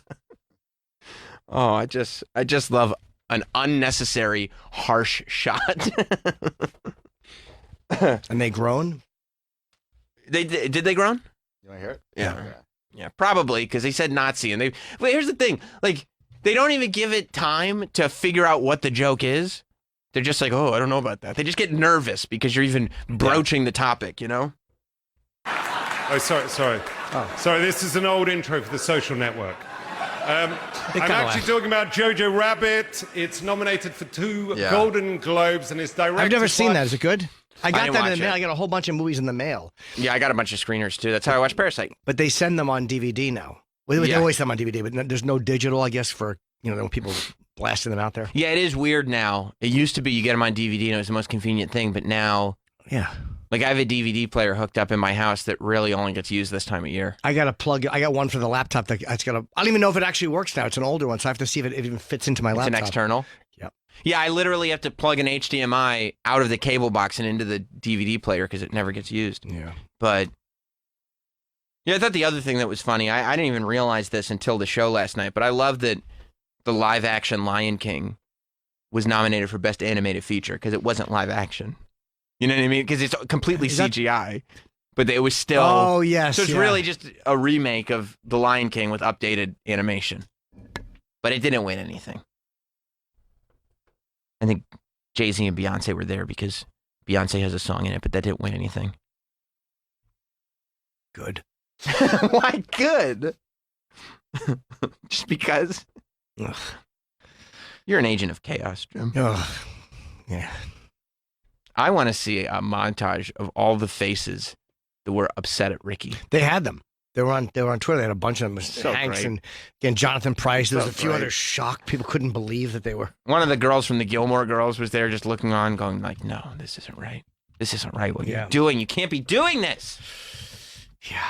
Oh, man. I feel bad for Rose McGowan saying what all of us are thinking Oh, I and know. getting flack for it. I mean, just And speaking truth to crucified. power. Yeah. She's getting crucified. I know.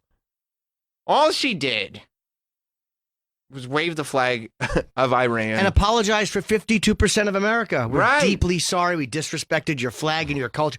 By the way, she's big in Me Too. That's right. And women being treated a certain way, and she's apologizing for disrespecting the culture of Iran. I don't know if anybody's explained that to her. Has anybody explained to her the culture? I haven't checked the. I'm going to be honest with you here. I haven't geotagged the hashtags. Is Iran a big Me Too place? Well, they're not big on women's rights. They're not known for being very progressive. I think somebody did point out. So Rose McGowan. By the way, somebody tweeted her that there was some activist put in jail because she was wearing a burqa. Like, she wouldn't wear a burqa. She took it off, and they put her in jail for years. Like, Rose McGowan, right after we bombed the people over there in Iran.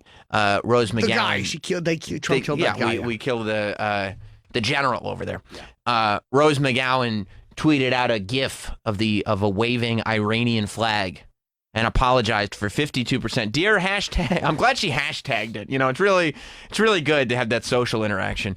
Dear hashtag Iran, she writes, the USA has disrespected your country, your flag, your people. 52% of us humbly apologize. I'm glad she's there to speak for the majority. 50. Who is the 52%? The people who didn't vote for Trump. So 52% of America is actually deeply sorry? Yes, very much so. Wow. I mean, it's cut down the line. If you voted for Trump, you blindly you're not support sorry, whatever he does. And if you did not vote for Trump, you are blindly against whatever he does. Jim, do you not understand how voting works? Yeah, that's right. That's Yes. correct. Also, 100% of the people in America vote. I don't know if you that's know right. that or not, but it's a But 52% are with her. 100% voter turnout. We want peace with your nation, she writes. We are being held hostage by a terrorist regime. We do not know how to escape. Please don't kill us, she writes. Wait, what an embarrassing hostage. He won the election. Hostage, Jim. He's a terrorist. He won the election. Like, how is just- that hostage? He won fair and square in the same system that Hillary was saying, hey, let's just remember, let's have peace with whatever happens and accept the decision. And then, hey, the Electoral College fucked you. Sorry. I think you should get rid of it. I wish Rose and I could just leave all of you blind idiots and go to someplace stable where there's freedom, like Iran. You can criticize the U.S. and shit on the U.S. for foreign policy, but like we humbly apologize to Iran. Stop saying we. Like, the fuck? You just say you. You. If you're scared, okay, fine. Hey, guys, I know we're going to bomb America back. Did you guys see the tweet from Rose McGowan? Yeah. She speaks for 52%. Before we do anything, 52%, we've gotten 52% apologies so far. Yeah. By the way, can I see her avatar photo? Is that her cleavage? Well, it was pointed out to her. I read some of the replies. Because World War III memes were about, I mean, I spent the whole weekend just enjoying World War III memes. But somebody did point out in a reply to Rose McGowan that her own avatar, her thumbnail on Twitter, would not be allowed With in her Iran. tits hanging out. Yeah, her titties yeah, are yeah. out. Good luck with that in Iran. Good luck. But she didn't mean all that. Oh, okay. It was something different. All right. You're taking her out of context. Oh, Yeah. sorry. My apologies. You're misinterpreting what she said. Yeah. She apologized and she waved the flag. That's a different And thing. then she goes, okay, so I freaked out because we may have impending war. Sometimes it's okay to freak out on those in power. But it wasn't like you weren't freaking out on those in power. Here's the thing. You were giving a groveling apology for other people. That's right. If she would have just said, for speaking for myself, I am humbly sorry. All right. but 52% of us. She got lambasted on Twitter. I know. It was not so good. funny. It was not good. It was so funny. Some people were mad. I like the people that were just having fun with it. Corruption, nationalism, racism, and deep misogyny. Yeah, deep misogyny. You're right. That's the country to side with. They're gaslighting. Yeah, poor Rose. I didn't. Poor Rose is being gaslit. I didn't address her on Twitter. I saw it. And it was annoying, but I'm like, I don't follow her. The fuck do I care what she says? I thought it was awesome when I saw it. I was like, here's what I did. I saw Rose McGowan's tweet, and I was like, awesome. And I clicked replies and just started reading. Yeah. I said, thank you for the content, Miss McGowan. Yeah. I'm going to go watch an episode of Charmed. And then oof. God, so funny. She said, fuck your freedom and shove it up your MAGA ass. Yeah. It actually is pretty intellectual. Yeah. It's a little over my head, but yeah, I loved following the World War III memes over the weekend. People were getting pissed at them, but yeah, I thought it was very funny. Everybody, Black Twitter, coming together and unifying over the fact that they must have sided with Rose. Well, they said they were all. Not only did they not side with Rose, they just started pointing out all the white people getting mad at Rose McGowan and laughing at Rose McGowan for getting roasted by white people. And then they started posting memes that Black Twitter was going to have a party in jail when they all went to jail for draft dodging because white people, World War III is your problem. Everybody's getting all pissed, but I mean, I could look at World War III memes all day. Yeah, all some day. funny people, man. Hilarious. World War III. It trended for like 3 days. Just everybody. Yep. And what happens, there's some people. U.S. Army is blocked. So somebody blocked at U.S. Army, and then they posted the meme of the guy pointing at his brain, and he said, "Can't draft me for World War III if they can't see That's me." funny. Blocked. Block the Army. Well, we don't know this guy exists. We're blocked by him. We can't draft him. Yeah, I want to sit there and look at these. Yeah. What World War III memes? Yeah, they're very funny. Too funny. Yeah, looking at pictures of Joey from Friends. Panicking. 2020 is going to be my year. World War III is trending on the second day. It was January 2nd, 2020, yeah. World War III. But people have been panicking about World War III for 30 years. Yeah. All right, I guess that's 8:20. We should break. Let's take our first break of 2020. I want to promote April 3rd, Foxwoods, and April 4th, the Wilbur Theater in Boston. Finally getting back up to Boston. I'm very happy. I would like to, when we get back, talk about how you have effectively infiltrated my wrestling bubble that I had built so preciously for myself. Oh, really? Through Good. Your dumb nicknames and through Chip Chipperson. Through two different wrestling promotions. Do people ever bring that stuff up when you'd prefer they didn't? Are you asking me if certain nicknames were uttered on national television broadcasts? At times, yeah. Without any explanation? Yeah. Possibly. Good. Possibly. Good. Stay tuned. We'll be right back. We'll be back with more Jim Norton and Sam Roberts.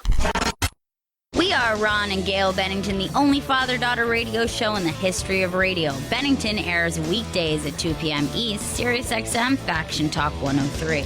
Okay, Boomer. I'm not the boomer on the show. Yeah, I know, but I want to be with the kids. Can't we just gang up on Gen Xers? They're the worst. Yeah, they stink on ice, although they did have grunge. Damn it, you're right. Bennington, weekdays at 2 p.m. East on Faction Talk 103.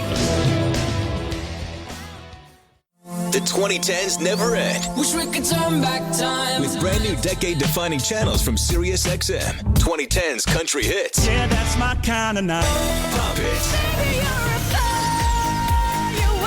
Hip-hop hits. Bad and bullshit, bad. Cooking up dope with a ooze. Hard rock or alternative hits. Whatever it's at. We live the hits of the 2010s with brand new channels only available on the SiriusXM app. Now included free for most subscribers. Just download it today and search 2010s.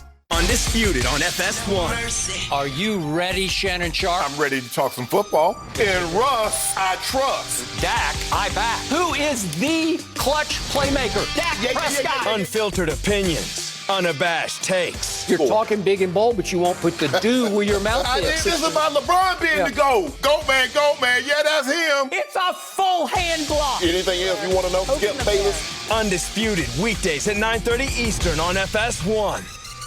You've got stuff to do. Work is busier than ever, and you're running on willpower and coffee fumes. But what if you could get help finding software faster than you could order your favorite latte? And what if you could get that help for free? Now you can with Software Advice. We simplify your software search by helping you find the right software for your work needs in 15 minutes or less. It's easy. We connect you with a personal software advisor who specializes in software for your specific industry. Your advisor learns about your needs and helps you narrow down your top software options in minutes so that you can make a smart, risk-free choice for your business. And even better than a latte, it's 100% free. Take the stress out of your software search with Software Advice. There's never been an easier or faster way to find software. Go to softwareadvice.com to be matched with your personal software advisor for free today. That's softwareadvice.com. Softwareadvice.com. Newsflash.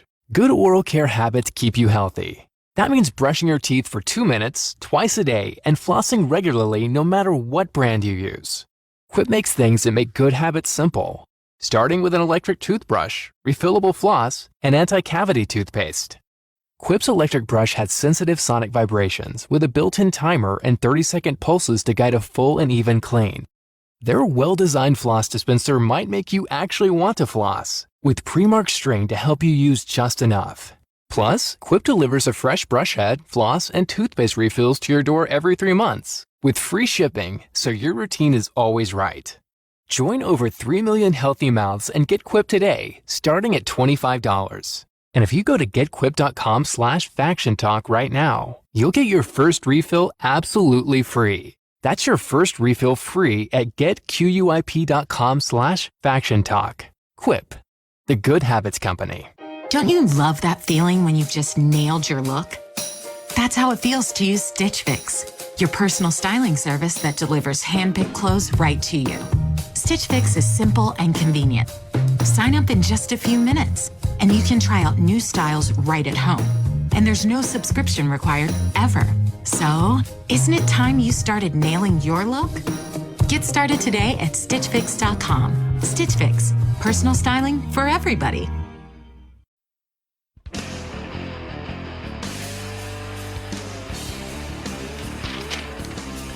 It's a new year, the perfect opportunity to take your business to the next level by hiring the right people. Finding qualified candidates can be challenging. To keep growing your team, you need the right tools to help you hiring streamlined and efficient. Luckily, ZipRecruiter makes hiring easy. ZipRecruiter sends your job to over 100 of the web's leading job boards. But they don't stop there. With their powerful matching technology, ZipRecruiter scans thousands of resumes to find people with the right experience and invite them to apply for your job. As applications come in, ZipRecruiter analyzes each one and spotlights the top candidates so you never miss a great match. ZipRecruiter is so effective that 4 to 5 employers who post on ZipRecruiter get a quality candidate through the site within the first day. And right now, you can try ZipRecruiter for free at this exclusive web address, ZipRecruiter.com/Teft. That's TEFFT. ZipRecruiter.com/Teft. ZipRecruiter.com/Teft. ZipRecruiter, the smartest way to hire. Sirius XM, Channel 103. Faction Talk. You know, talking about erectile dysfunction, it's not easy. Even in 2020, it didn't get any easier, did it? Usually we brush it off. We blame ourselves. We say things like, I lost my mojo. You avoid it altogether. You have excuses like, oh, I had a long day at work, or sorry, honey, I'm just not feeling it. But with Roman, it is easy to talk about it with a real doctor who can prescribe real medication. It's simple, it's safe, and it's totally discreet. With Roman, you can get a free online evaluation and ongoing care for ED, all from the comfort and privacy of your home.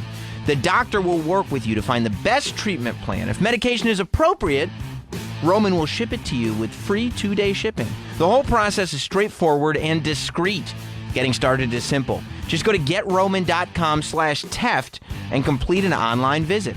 Erectile dysfunction used to be tough to tackle, but now there's Roman. Complete an online visit today to connect with a doctor and take care of it. Just go to GetRoman.com/Teft to get a free online visit and free 2-day shipping. GetRoman.com/Teft. It's never too late for a fresh start. And this new year, SiriusXM Doctor Radio's world-class doctors help you find exercise and eating plans that really work. Talk to real experts on everything from kids' medicine to managing pain, plastic surgery, and relationships.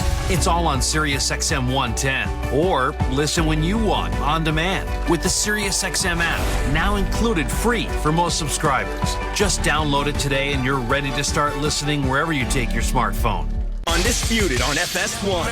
Are you ready, Shannon Sharp? I'm ready to talk some football. And Russ, I trust. Dak, I back. Who is the clutch playmaker? Dak Prescott. Unfiltered opinions, unabashed takes. You're talking big and bold, but you won't put the do where your mouth I is. think this is about LeBron being the GOAT. Goat man. Yeah, that's him. It's a full hand block. Anything else you want to know? Skip Bayless. Undisputed weekdays at 9:30 Eastern on FS1. For years, you've been thinking about LASIK. You've been talking about LASIK. So now, it's finally time to get LASIK. Right now, LASIK Plus is offering LASIK starting at just $250 per eye. If you're nearsighted, farsighted, or even if you have an astigmatism, LASIK Plus can help fix your vision, starting at just $250 per eye. Our best price ever. So get rid of the daily hassles of contacts and glasses and enjoy the newfound freedom of LASIK from LASIK Plus.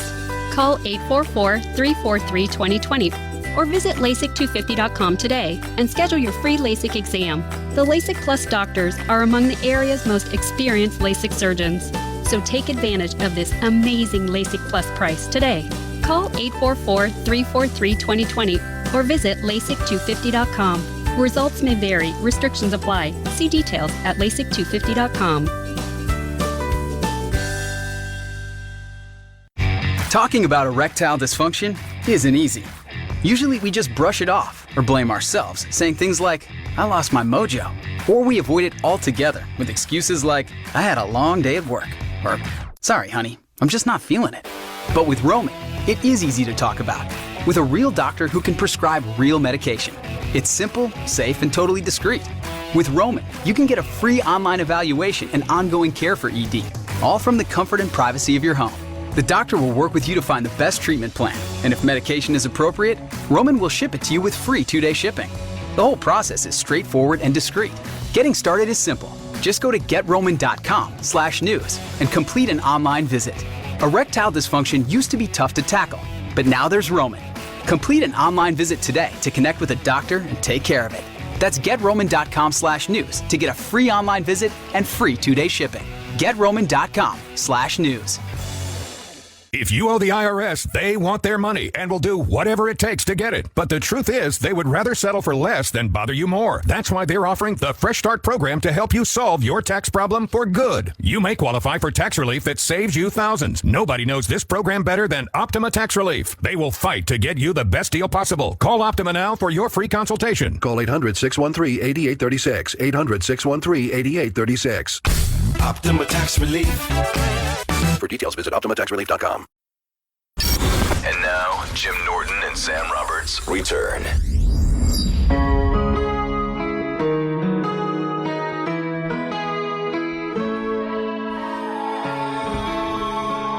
Hey, welcome back. Mike Montone knows how to make daddy happy. Okay, that's a weird way to say it.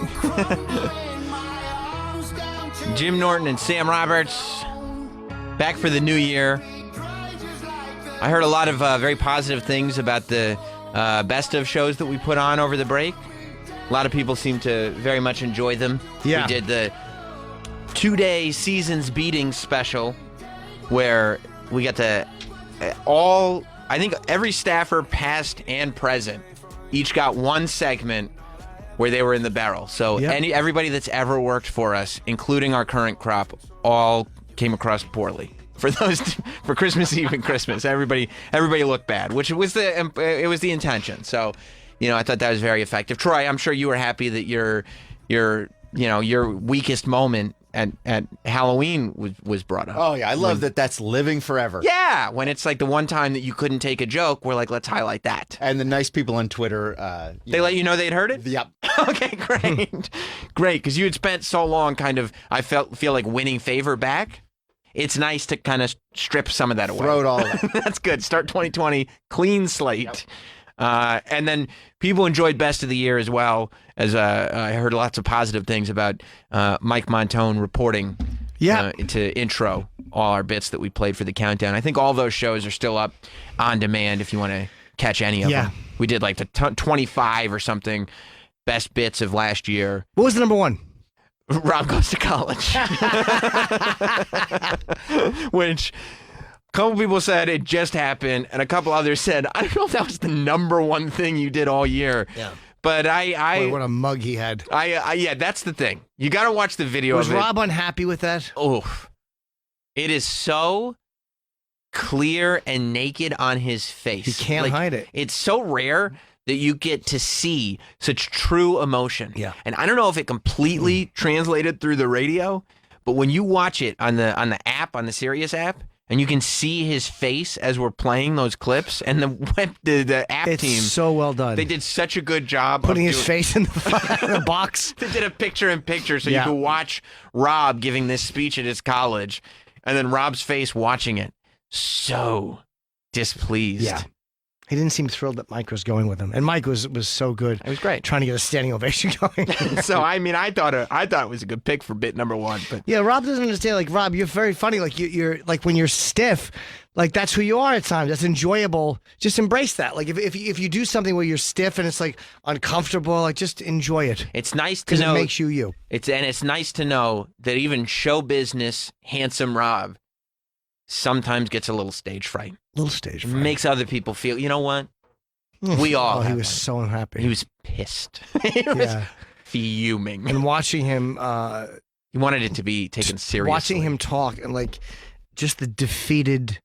Well, just watching the defeated. It was my day off, and I thought for once I could do something. You can relate to. I wanted to help. I wanted to help people. Yeah, no, you didn't. I can relate to the defeated feeling. Like I watch that, and but seeing it on somebody like that, of course, it makes you feel better to know it happens to other people too. Yeah. Yes. When Mike's like, "This is a two-part question," it says something about Chips Peckas, and Rob goes, "What was the other question?" Then he asked about the Epstein homicide. It was great. Over break, we lost a legend. We did. Don yeah. Imus passed away. Oh, I think you say Voss. Yes, No, Imus. I was surprised because Rob Bartlett had just been in. Yeah. A day or two like before the break. I think Bartlett just put out a podcast or something, a radio he did, sort yes. of retrospective eulogy thing for the I-Man. Yeah, Don Imus passed BuzzFeed, away. I mean, not BuzzFeed, sorry. HuffPo had a real cunty take on it. Racist radio host. And it's like, it's all clickbait. I understand that. It's so unnecessary. But there's no credit given to him for the pioneering style. No. Or the fact that he was doing cancer charity for children. White children. Only whites. That's only true. whites. Yeah. It really was. Look, on some level, I think the legacy that Don Imus left behind, that in death, people are arguing about him. In death, there are people that love him, and there are people that absolutely hate him. I think it's the best legacy that he could possibly leave. I think, to post an article. It's just You're a douchey. racist radio host because in 30 years, he had his controversy because he said one thing. But I do kind of, part of me loves that people are like in his death. People are arguing about that. I know. It's fun. It's the way Imus would have wanted it. People squabbling. No, but that's we expect Huffington Post. I guess.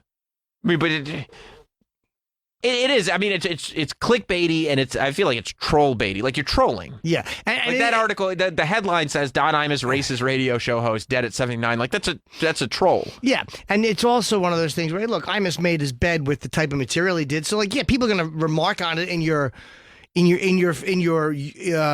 eulogy or when they your obituary or whatever it is. They're going to talk about it because it was a part of your history as a performer. Fine. Mm-hmm. But, you know. But yeah, when it says the word, it says U.S. News right above it. When it's news, I would think that it would probably be have a little bit more journalistic integrity to say controversial. No. Fake news is only the other way. Controversial radio show host might be. Controversial is better. Might have a little bit more. Sure. Because it's true and undeniable. Yeah. There's no argument to be had. There's no, to say he's controversial. Yeah, that's true. It's not an opinion. You're just remarking on a fact. Yeah. Well, R.I.P. Imus. Hey, look, we defended him. I mean, the entire time. Speak for yourself, Jim. Not that we agree, but I don't want to get lumped into any of his checkered past. Yeah, we defended him from 2007 until now, and he defended you. Did he? He was always an advocate for you guys. Yeah, I guess he was. So was Sean Hannity. Yeah, defended you in the kind of broader sense. He was nice to me. I mean, that was one of my biggest thrills because I loved Imus. So meeting him, getting to do his show, and he was always very kind. I grew up with that jingle because my dad used to listen to Imus. Of course he did. When I was a kid. He's a good guy. And I'd grow up, Imus in the morning. Yeah. And my dad would listen to it too. And that's why I'm not a Stern fan, because my dad would listen to Imus. So that was just the only morning radio I listened to would be Imus. Yeah. I didn't listen to Howard because my father didn't listen to it. So on their way to the fucking school or wherever we were driving, that's what my dad had on.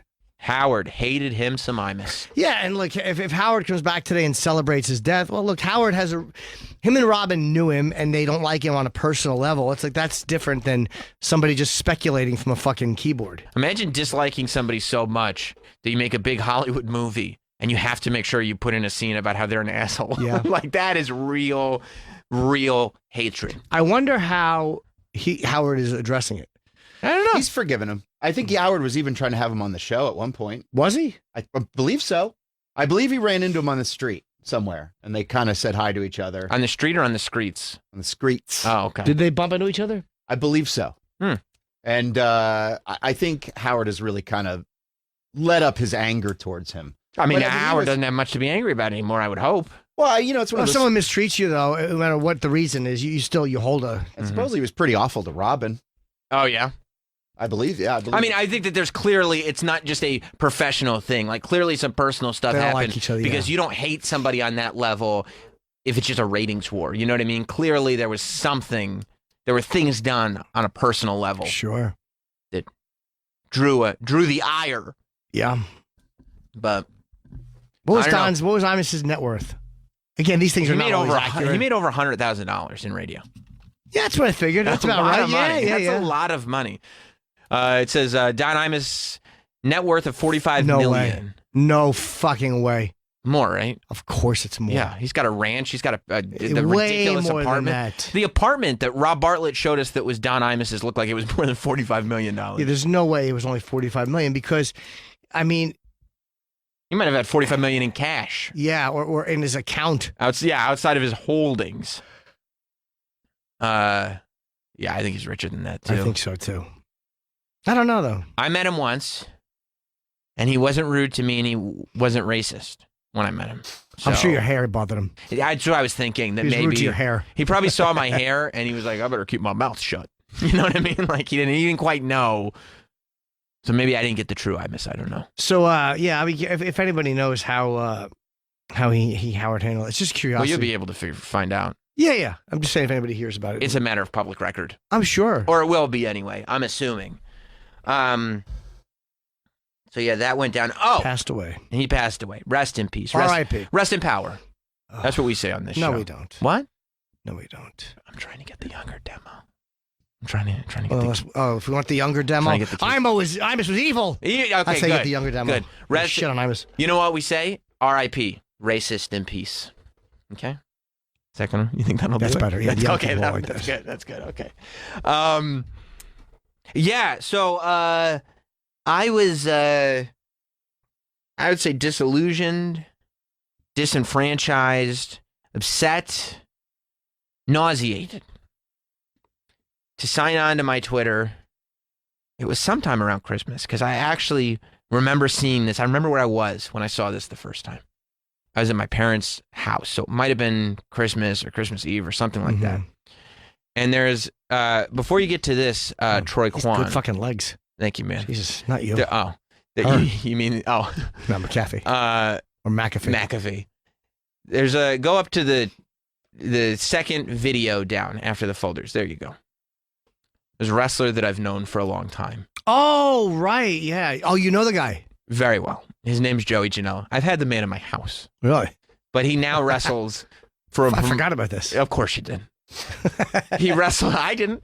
He wrestles for a promotion now called AEW, which is on TNT. It's a big deal, and he's a big deal in that promotion. Sure. But he also likes the internet. Yep. And he likes to do things on his own.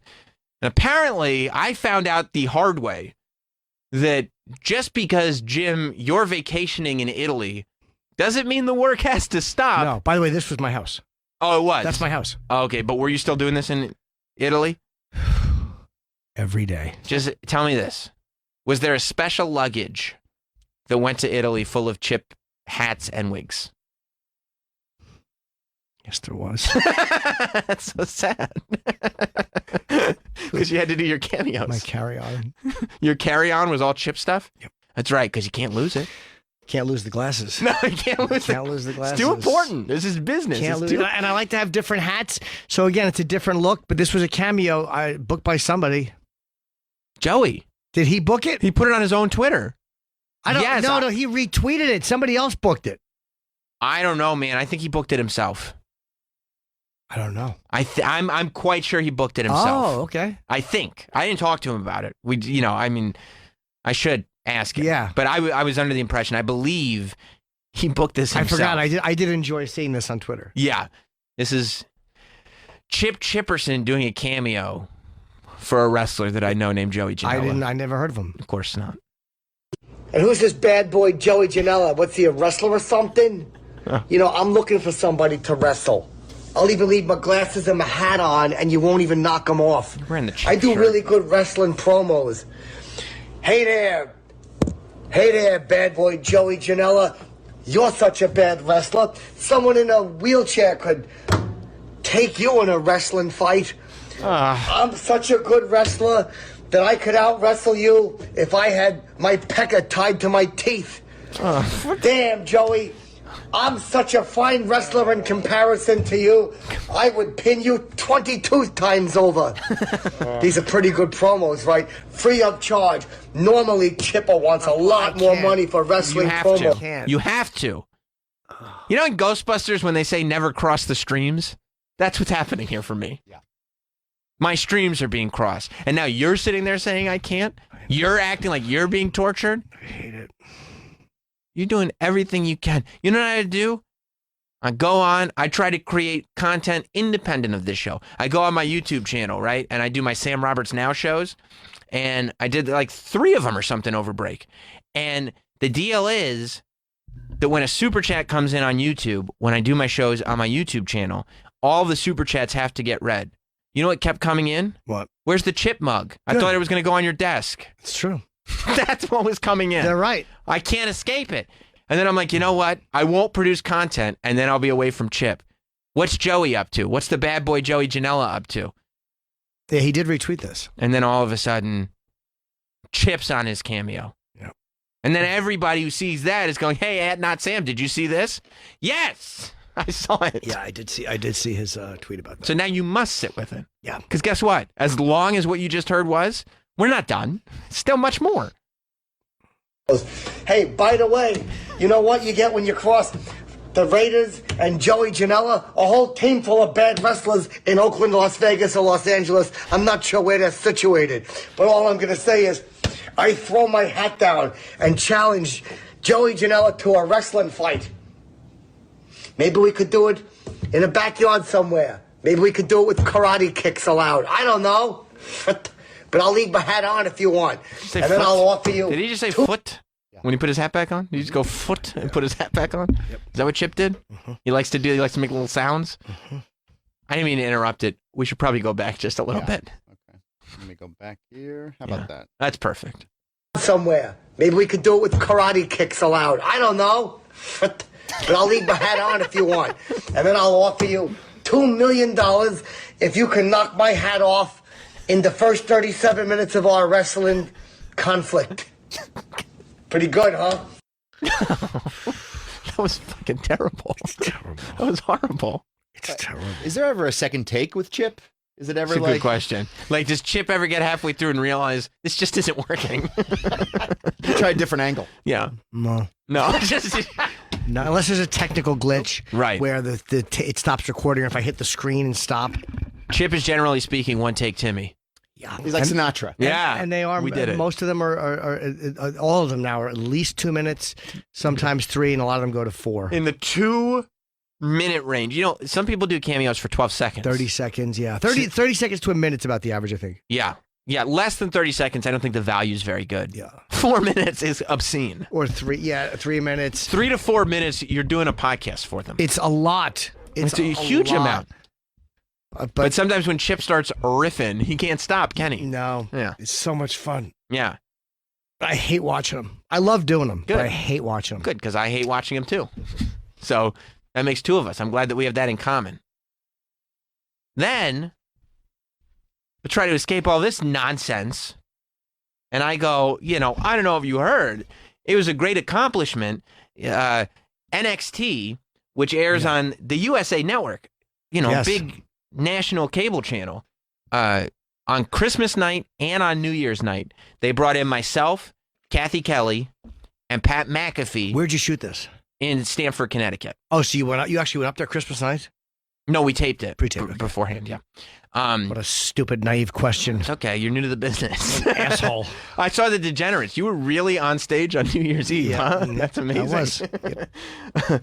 So we hosted the show, NXT, on Christmas night and New Year's night because it airs every Wednesday on USA. So they were doing special shows for the 2 holidays, and they were like, we want you guys to be out there. I believe that what we're going to see is for New Year's. New Year's, we were presenting the NXT year-end awards. And this is how I got addressed by one Pat McAfee. He's a big calved man. Well, he's a kicker. Yep. Or he was a kicker anyway. Now he's a small business I hate owner. to get kicked in the nuts by him. Jesus Christ. He is He'd kill you. Champion Rochambeauer. Yeah. He cannot be stopped. But he might as well have kicked me in the nuts with what he said here.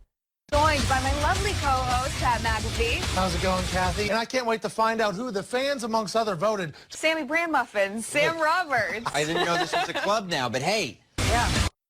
Awesome. They call me Sammy Brand Muffins. Awesome. And you know why they call me Sammy Brand Muffins on the New Year's show? Because he's a Chip fan.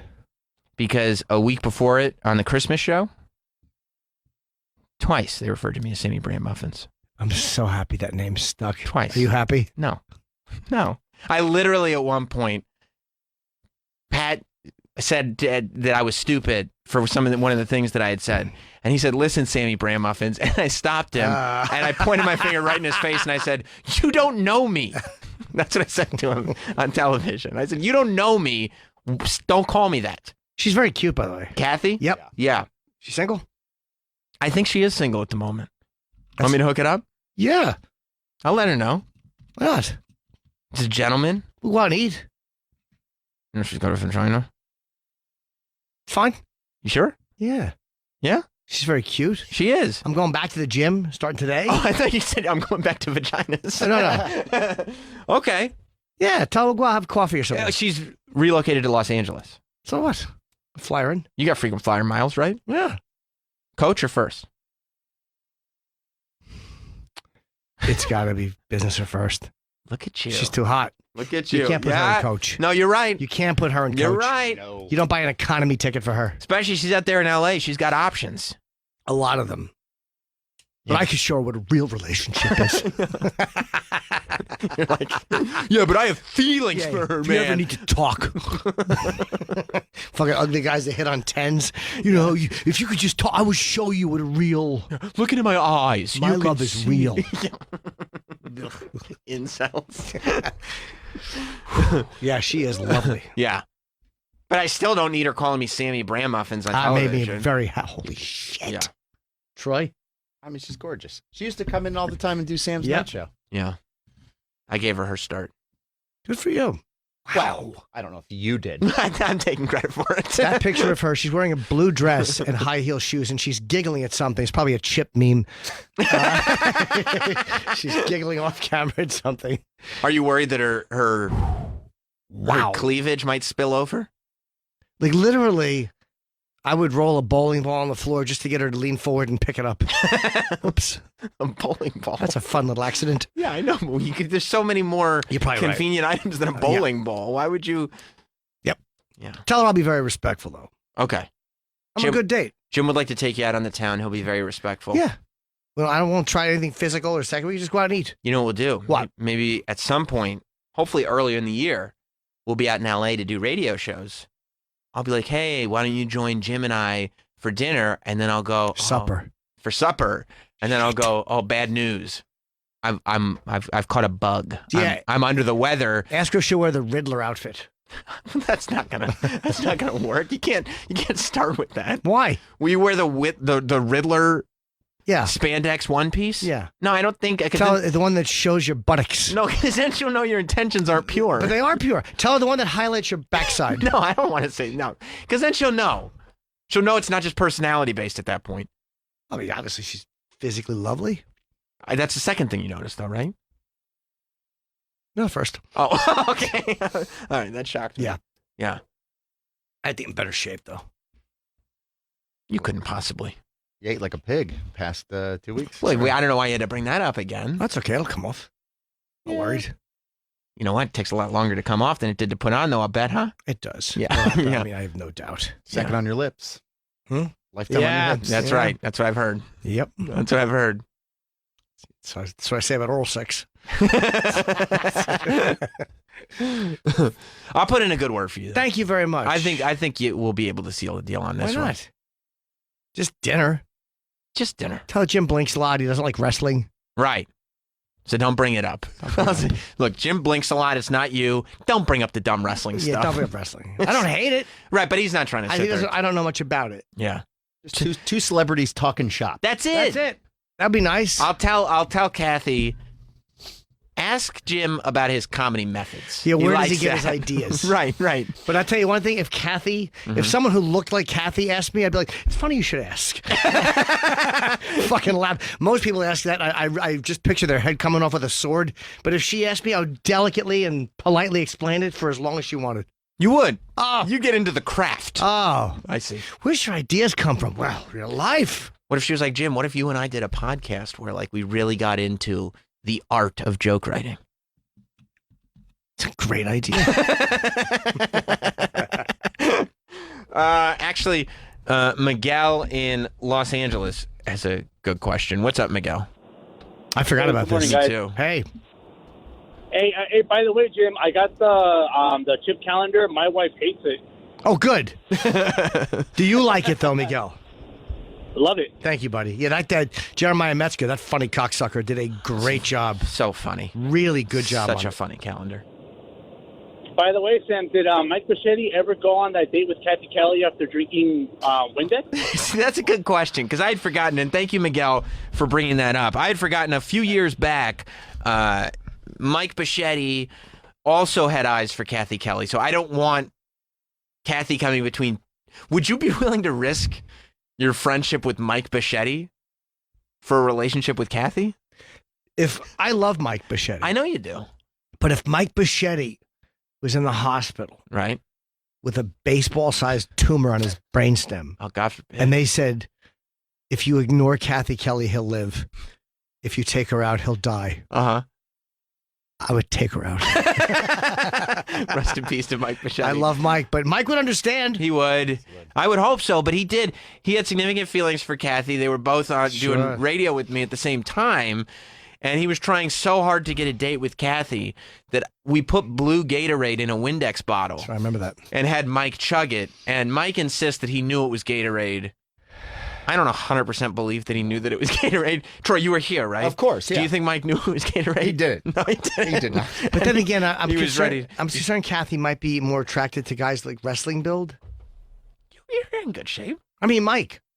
You mean because Mike's a bigger guy? Bigger fella. Right, like a wrestler. He's like a Haystacks Calhoun. He's like a wrestler, but not like a like a John Studd wrestler. Right. No, that's true. That's true. No, you know what? I think the thing that you could probably prove to Kathy Kelly is that a lot of times the most attractive part on a man's body is the humor. That's true. I have good calves. And calves. Humor and calves. A lot of women do say that. I need to just find a man. The women will say that they need to find a man with good calves and great humor. And you got that. I do. You know, in spades. Let's stop looking at pictures of... It's too distracting for you? Yeah. Are you fantasizing about your future? Just looking at her. Yeah, that's too much. There's not even any cohesive thoughts. I see. We'll end on a good one here. Let's see. Okay, so you're not done with that, Troy. You're not quite finished with that. That's Flutzy. That's Kathy Kelly in one and Flutzy in the other, showing her hiney. Huh. Oh, yeah. I wonder, isn't that interesting? And the caption says ass battle. I got to be honest, Flutzy does have, that's from her East Side Dave, where Gavin McGinnis was so funny as C-3PO. Right. The East Side Dave thing. I got to be honest, Flutzy does have quite a hiney. Yeah, she does. She does. Well, there you go. Hopefully we'll make something happen. We'll keep everybody updated. Appreciate it, on the future. We'll start texting. Okay. That'd be good. Hit me up. You want me to just get her your I don't number? send the first text. You do? Okay, I'll let her know. Yeah. I'll let her know. Australia's on fire, huh? Yeah, I mean, it was really good to hear the celebrities calling it out. Yeah, they helped a lot. It's a little risky. Yeah. to take that. Hey, to good take luck that to the people on the thing. fire. We're on the earth and there's fires. But now, are they saying what caused the fires? Wildfires. There was one mother and daughter being questioned. Oh, like that they had started. But it I don't know if it was there or for fireworks. I don't know if it was the Australia fires or somewhere else. It said that the raging brush fires or bushfires. 1 billion animals there feared dead. By the way, if one of them is a bird, they deserve it. Why? If one bird. Oh, because they could just fly over If you're the fire? a bird I and see. you can't get away from a fire, you really are a piece of shit. I see. No, okay. All right. It's tough to argue. That's tough stance to argue. You're not saying everybody deserves it, just the birds. Any animal that can run fast Well, I mean, can go fuck itself. Outrunning fire is a little harder than flying over it, no? They're both possible. It can travel very fast. Flying over it is much. Yeah, that's true. The fires do move. Right. The poor kangaroos. By the way, that fucking horse video, the horse is running back to save his family in California. Yes. Remember that one that was going around? There was a horse going back towards the fire. They said to get his family out. Yeah. No, he wasn't. No? He's a dumb fucking horse, and he didn't know which way to go, and he panicked, and he started running towards the fire. You think that's the way it actually happened? Stupid asshole. Oh. He was just panicking. Where do I go? And then they're going, hey, asshole, this way, stupid. And he's like, oh, all right, I got to go back the other way.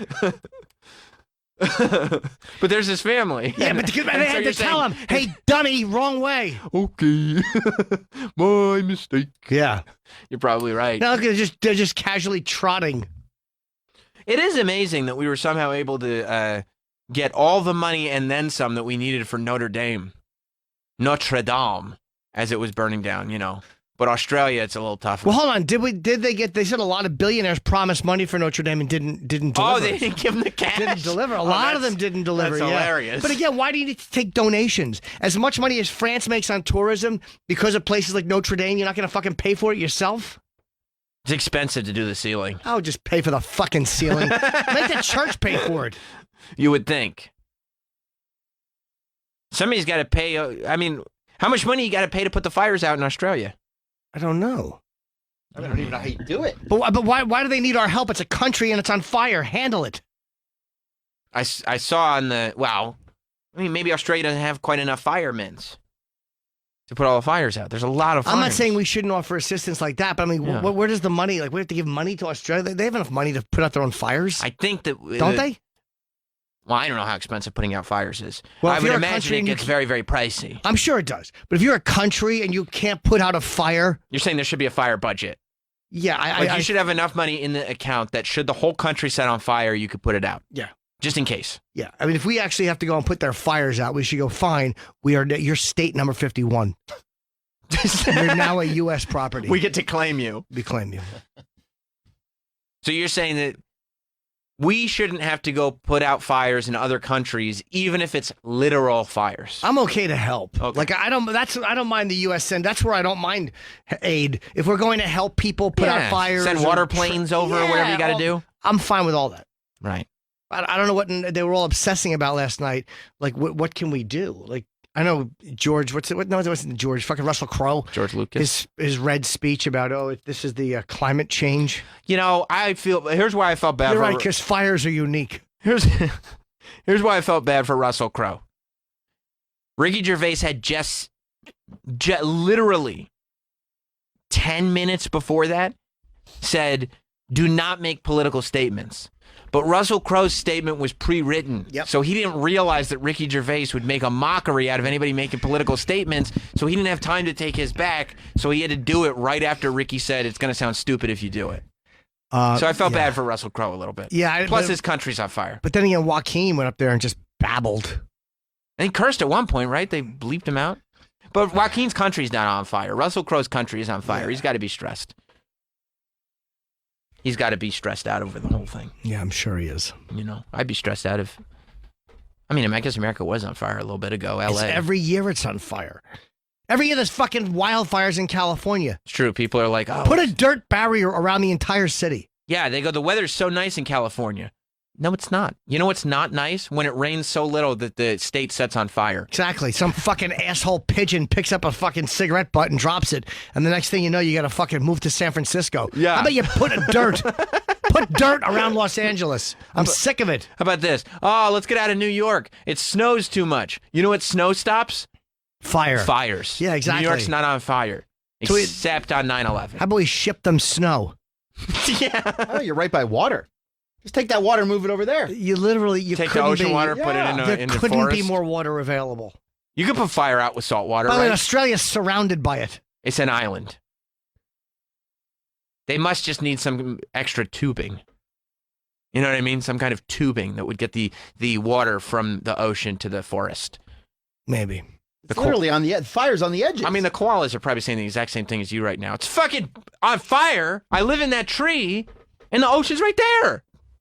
Why can't you just put it out? I don't know. I don't understand how. Well, koalas are dopes. They fucking see the trunk on fire. They probably climb higher. Oh, I'll get away from it. You not know how this works? No, they don't. They're koala bears.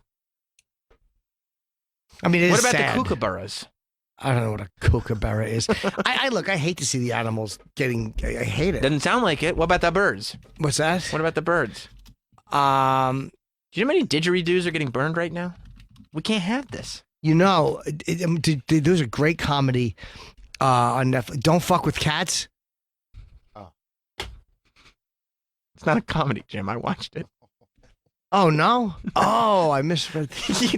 No, man. Did you watch it? Yeah. You totally took the wrong thing away from it. Yeah. You thought the great slapstick character Luke Magnato was comedy. Yeah, no. He's an anti-hero. Luca Magnotta is an anti-hero. I mean, as we watch it, can you... The Benny Hill of our time. What I couldn't think of a more hateable person. Someone so starved for attention and so desperate to be noticed. Dude, it's insane. It's a 3-part docuseries on Netflix. Yeah. And it took me like many days to watch it because I could only watch it when Jess was asleep. She didn't watch it? She didn't want any part of it. She said, is that the documentary about the cats that got killed? And I'm like, well, no, that's not what it's about. Yeah. Unfortunately, there are instances of kittens being killed in it. And that's a really hard thing to get across. So I would have it on, and then Jess would wake up for just a second. Except the second that she would wake up, she'd like open her eyes after napping. And then just hear, and then they put the python in the bathtub with the kitten. And she was like, what the fuck are you watching? But the funny thing is, even there was a detective, a female detective in Montreal talking, and they all get choked up when they think about the puppy. Mm-hmm. It is weird how desensitized we are to people being killed. That like, and people say, this is the most disturbing one yet. Like this guy's, he should have been killed when they found him. Like the police... Yeah. Literally, I would have been fine when they arrested this guy if they just chopped his hands off. But Ted Bundy fucked a 12-year-old and smothered her in the mud. Like, the amount of documentaries on him and on all these other But he guys. was so charming, Ted Bundy, and good looking. But you know what I mean? Like we're so desensitized to that that some guy kills a couple of kittens, which was awful. It was very sad, and people and even the police are crying. It's like, really? It's the helplessness, the perceived helplessness of animals. Yeah, I mean, kittens are adorable. Yeah, it just does something. I was sucking the air out of those vacuum bags. So the only one I didn't mind, by the way, like I again, was the snake one didn't bother me. Oh, because it's cunty, but that is just a snake eating a smaller animal. Well, I'm not mad at the snake, but the snakes and kittens are not supposed to interact. They're not, but that one didn't bother me as much because we love kittens. They're adorable. They're the best. But watching a larger animal just eat a smaller animal. That would happen. It would happen in the wild. In the wild, it would happen anyway. But kittens wouldn't be hanging out with snakes in the wild. No. But we put a value on kittens because we do love them and they are adorable. But snakes eat rabbits. I mean, they eat mice. They eat fucking anything. But I'm not mad at the snake. I'm mad at the guy who put the snake in a bathtub with a kitten, knowing that the snake would be like, "Oh, great, it's some food for me." Yeah, I mean, look, he's obviously a piece of shit. But the ones that bothered me were him. I mean, those were worse. Those were much worse because he's doing it. Yeah, so basically, it's this docuseries about this guy who makes videos where he's killing kittens. Yeah. And this Facebook group who gets obsessed with it and is trying to figure out who he is. And by the way, do you not love the Facebook group? I loved John Green, who was the guy. Boy, there's some smart people out there with fucking tracking people down. Obsessed. Yeah. So this Facebook group becomes obsessed with finding out who this person is in these videos. Meanwhile, that's all the guy wants, is to have these people obsessed with him. And they do find out who he is. And they find out who he is. But it's, he ends up becoming a person killer. He murders. I've seen that whole video. You have? Yeah. Oh, my God. What are you doing? Research after the thing? I watched. I mean, again, compared to other shit I've watched, it was like watching a PG-13 film. Jesus Christ. But you can't tell. The guy didn't seem to be struggling, so it looked like the guy was knocked out, which was good. Yeah. It looked like he was at least knocked out during the whole thing. Yeah. And I mean, I don't want to reveal every twist and turn in it.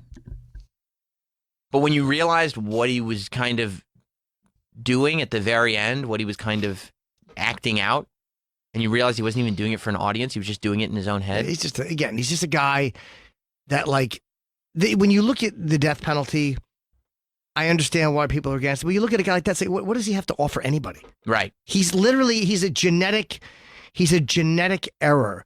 He has nothing to offer. He's obviously a sociopath. Mm-hmm. There's zero offering to the rest of humanity. You just got to put him down. Here's what was really good, I thought, about the docuseries was that they really got into the fact that he loved the hunt. He loved the way it was being reported. He did, yeah. He loved being a villain.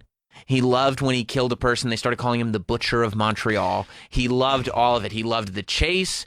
I mean, it just... And by the way, some dumb woman, some reporter, Yeah. he's a master of disguise. Loved it. He was a master of disguise, you fucking idiot. Yeah, he bleached his hair and put a wig on. Ooh, God almighty. How could you ever know? I thought he was in a yellow t-shirt. That t-shirt's blue. He's a master of disguise. Shut it. But it really shines this light on stuff that you've been saying, stuff that we've talked about on the show, about how these guys who are doing this love the attention, love the hunt, love the nicknames, love the way it's presented in the press, love the documentaries. Love it. Love all of it. It's one of the main reasons they're doing it is for the attention. Yeah.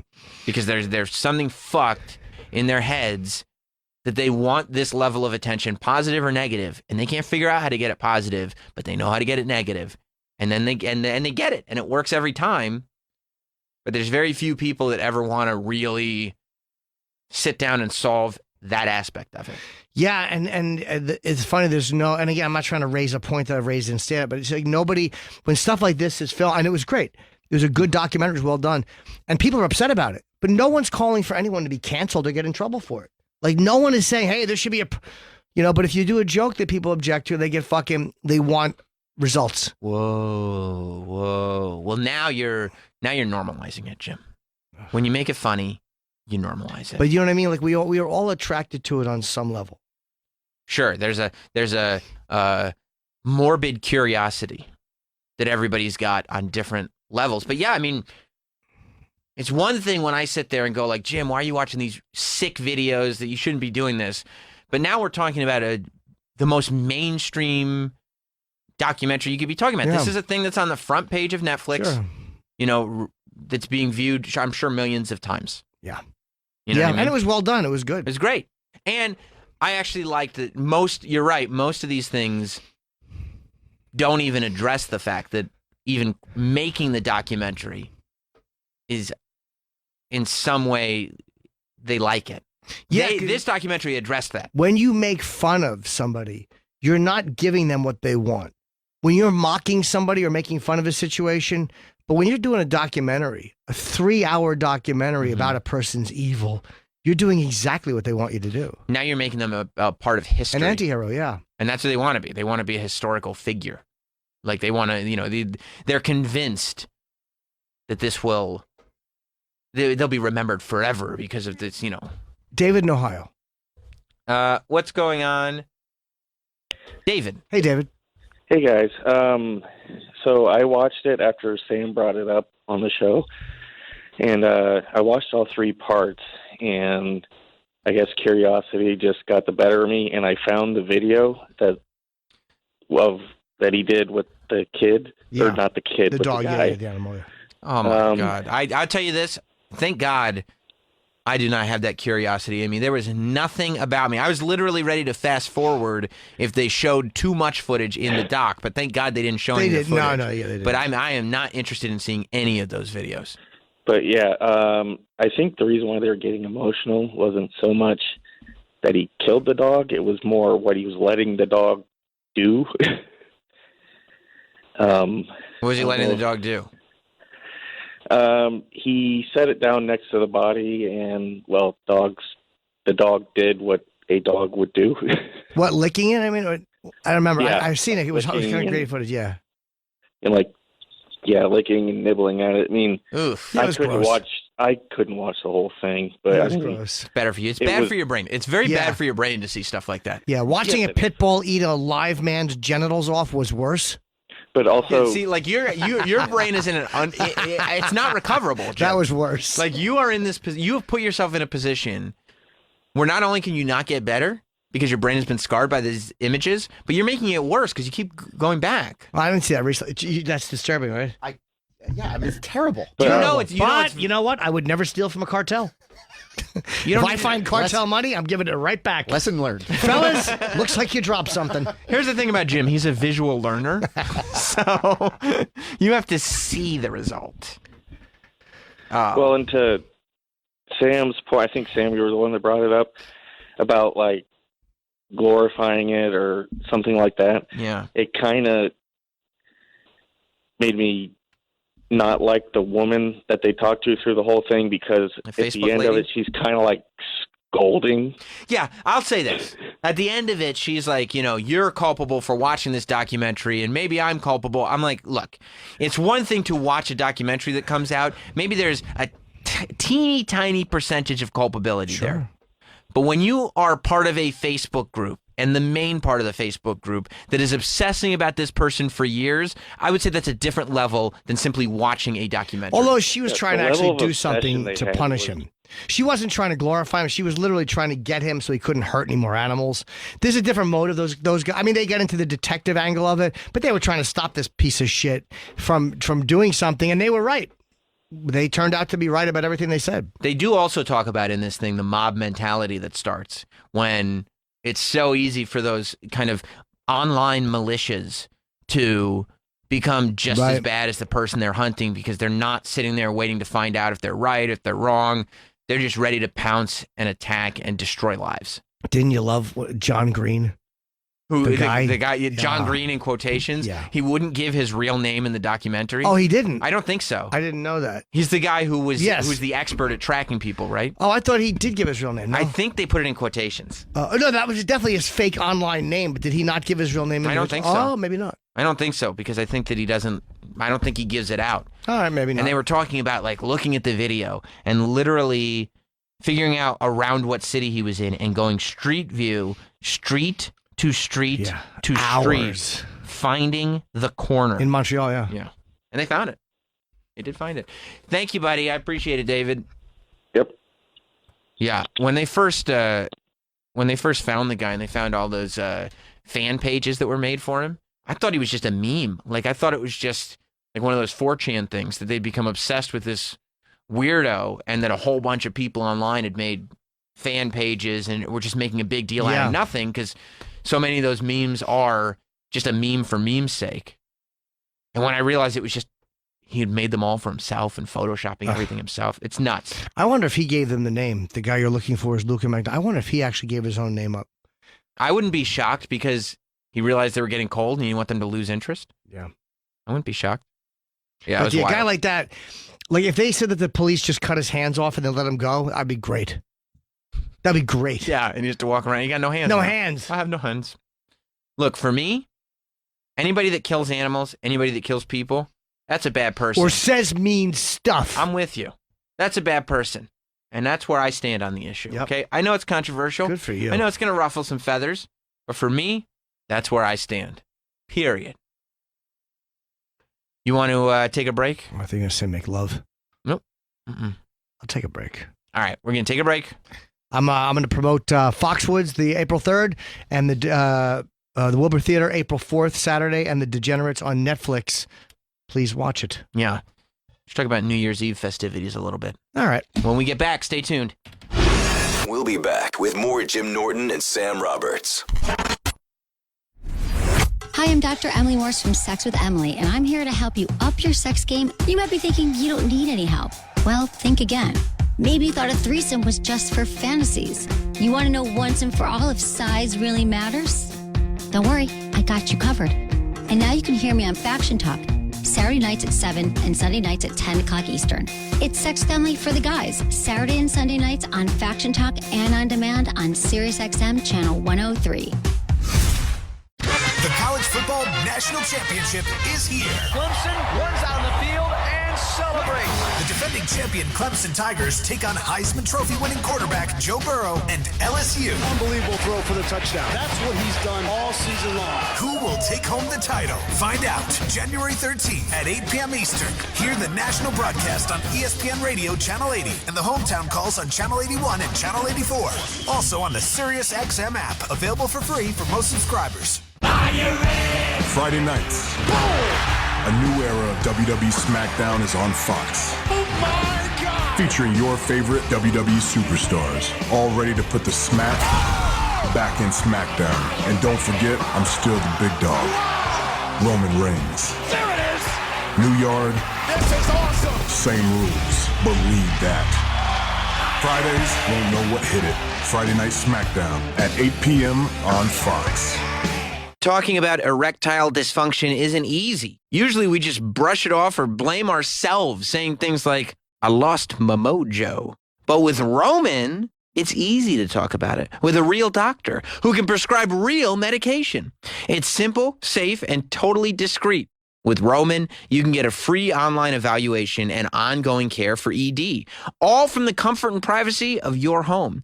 The doctor will work with you to find the best treatment plan. If medication is appropriate, Roman will ship it to you with free 2-day shipping. The whole process is straightforward and discreet. Getting started is simple. Just go to GetRoman.com/Teft and complete an online visit. Erectile dysfunction used to be tough to tackle, but now there's Roman. Complete an online visit today to connect with a doctor and take care of it. Just go to GetRoman.com/Teft to get a free online visit and free 2-day shipping.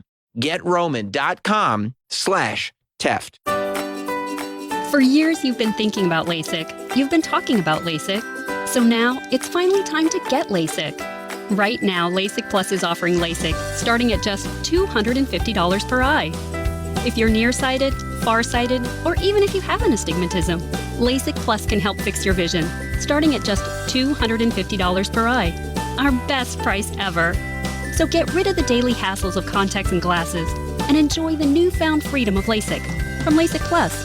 Call 844-343-2020 or visit LASIK250.com today and schedule your free LASIK exam. The LASIK Plus doctors are among the area's most experienced LASIK surgeons.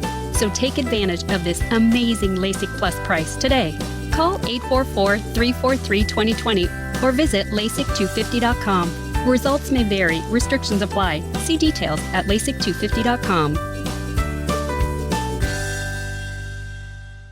Don't you love that feeling when you've just nailed your look? That's how it feels to use Stitch Fix, your personal styling service that delivers hand-picked clothes right to you. Stitch Fix is simple and convenient. Sign up in just a few minutes, and you can try out new styles right at home. And there's no subscription required ever. So, isn't it time you started nailing your look? Get started today at StitchFix.com. Stitch Fix, personal styling for everybody. Let's go. Country Body like a black rose. to rock, hip-hop to pop. Shake it off. Sirius XM channels like The Highway, Octane, Hip Hop Nation, and Hits One close out the decade with countdowns dedicated to the top tracks of the 2010s. Hear them all on the Sirius XM app, now included free for most subscribers. Just download it today and tap For You. Don't believe me, just watch. True or false? Huntington Learning Center franchisees earn revenues 53% higher than their closest competitor. True. True or false? You can start a Huntington franchise for around $100,000. True. True or false? Huntington is a respected national tutoring and test prep leader with over 300 centers nationwide and over 40 years of proven results. True. It's true. Franchising a Huntington Learning Center is the perfect opportunity to run a business that's both personally and financially rewarding. No previous educational experience is required. We provide you with our winning formula for student success: in-house financing, technology, and ongoing support. You help students achieve outstanding academic results, and you score phenomenal financial returns. If you dream about making a difference and owning a successful business, call 855-823-0000 or visit huntingtonfranchise.com. That's 855-823-0000 or huntingtonfranchise.com.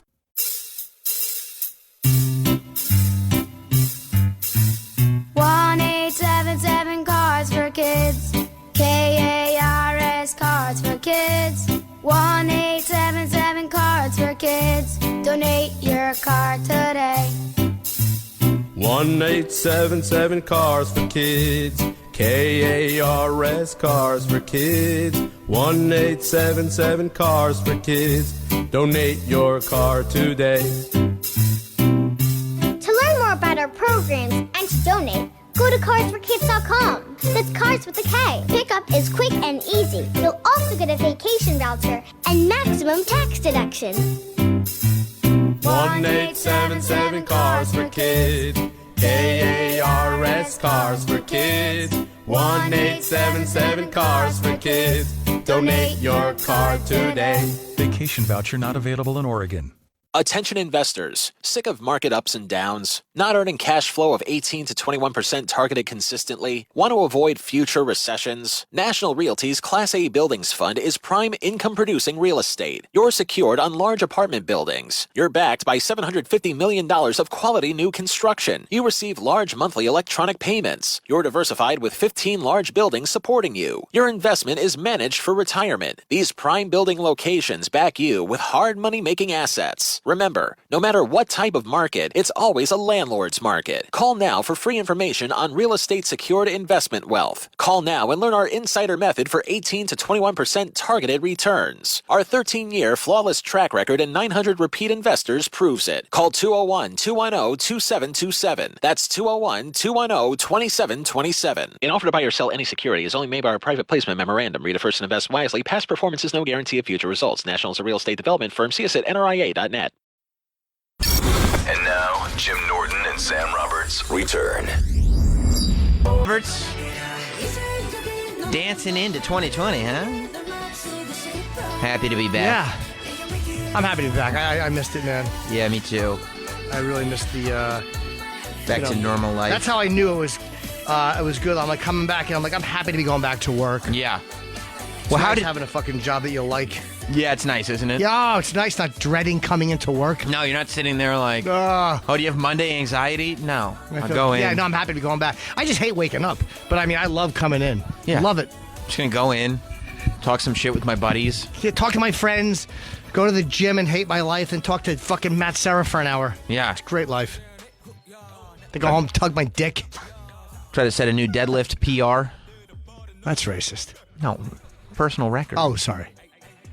How did you celebrate New Year's in Italy? I didn't do anything really. Nothing. Nothing crazy. No, I ate. I guess when you're celebrating the whole week Fuck the in stripper, Italy. I fucked the stripper. Oh, cool, man. Yeah, it was fucking right. hot. Did you come right at midnight? Yeah. Fuck yeah. I counted down. Yeah. This one's for the whole decade, baby. Yeah. Yeah. You're so cool, man. Yeah. You're such a rock star. Yeah. You're like a comedian, but more like a rock star. 2020 and my vision is clear. It's my motto for this year. Vision can't be clear with all the jism that the stripper left on your eyeballs. It's the wrong kind of stripper. Plus, my vision sure would be clear. My throat might be clogged. Not going to waste any of that, are you? When you're in Italy just celebrating the whole thing, I guess you don't have to do anything special. What are you going to go to a club? I did nothing. Did you stay up till 12 to it was see a ball but not drop much longer. Yeah. Not much longer. Yeah. I mean, I didn't do anything. I was at home for the third year in a row, ringing in the new year on YouTube. With Hot Dog, though. That's nice. It wasn't just by myself. Hot Dog was there with me.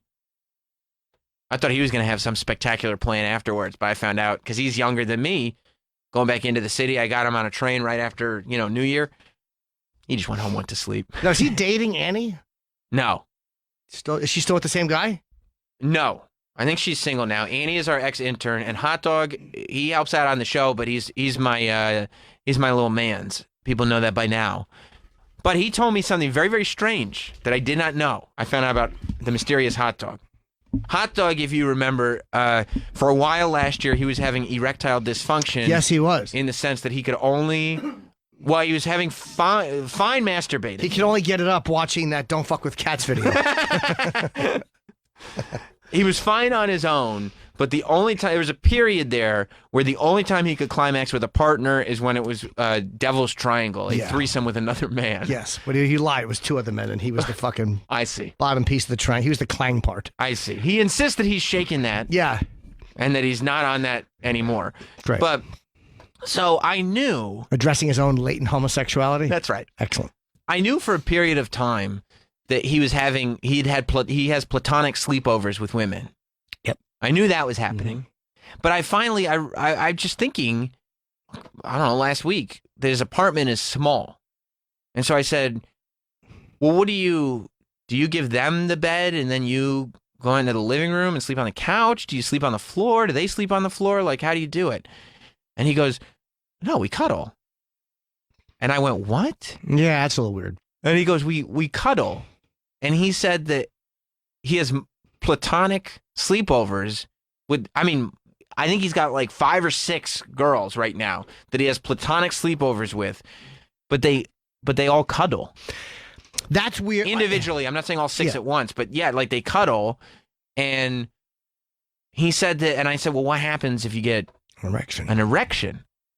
And he goes, well, they know that just happens, and I back away and let it go away. So he does get erections. Here's why. Because he has performance anxiety. So when he's cuddling, he knows he's not going to have to fuck, so there's no performance anxiety, so his dick is free to get hard. Right. That's probably what it is. He's not scared because he knows he's not going to have to perform. But can you imagine you're cuddling with somebody? That would be difficult. And you get an erection, and it's not the cue like, okay, time for some sex. That's the way that's supposed to go, right? Well, they have those professional cuddlers. I told you I've done that. I tried it. But isn't it a little weird? It wasn't a turn on because I didn't know her. It was just interesting, and it felt like there was moments where I was a little turned on, but it wasn't like I thought it would be. But do you like push your... No, you're spooning, and you're the outside spoon, so wouldn't you be like... I think it's even creepier to push your flaccid dick against like butt cheeks. Yeah. I don't have girls sleep over. No. I've had one girl sleep in the bed. I actually slept in the bed with her because and I told her I wouldn't, and I didn't. But you don't touch? No, not at all. Right. It was Mary Jean. Was it? Like a year and a half ago in the summer, yeah. You slept in the same bed with Mary Jean? And is this you coming out of the closet finally? No, it wasn't. I mean, Okay. but it was almost like... Because I would imagine that's the only possible explanation. No, but I think she had been drinking, and she was just like, I don't know, maybe I should probably go home. And I didn't want her to drive. If I remember correctly, she had a car. I'm like, just sleep. I'm not going to fucking do anything. It's just... And no touch. Oh, Troy, see, Troy's disgusted with me. Did you get nervous because you're talking about your sleepover with Mary Jean and you passed gas? I mean, see, a year ago last summer, so... What happened, Troy? You've been farting all morning, too, by the way. Have you? That's a... Have you been ringing in the new year with flatulence? I've not. They're really bad today, Jim. Oh, I'm sorry. I didn't know anybody noticed. Jim, have you been dropping gas balls? Sorry. Like the New Year's ball? Sorry. It's the Australia thing has me upset. Are you saying there's noxious gas in here? I apologize, Troy. Oh, that's too bad. I'm working on that for the new year. Less flatulence? It's not healthy. You got to let it out of you. I don't upset Troy. I like Troy. Wow. Is it upsetting you? A little bit. Okay. All right. Well, that's good to know. Yeah, I've not. I couldn't handle platonic cuddling. Cuddling is different. Right. Like I couldn't have laid there with her all night and held on to her without trying to grab her. I mean, I'm not a fucking... Yeah.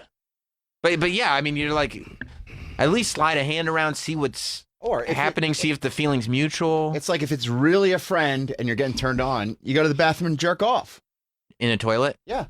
But if it's really a friend, what do you... Well, you know how it is. What are you cuddling You know how about? it is.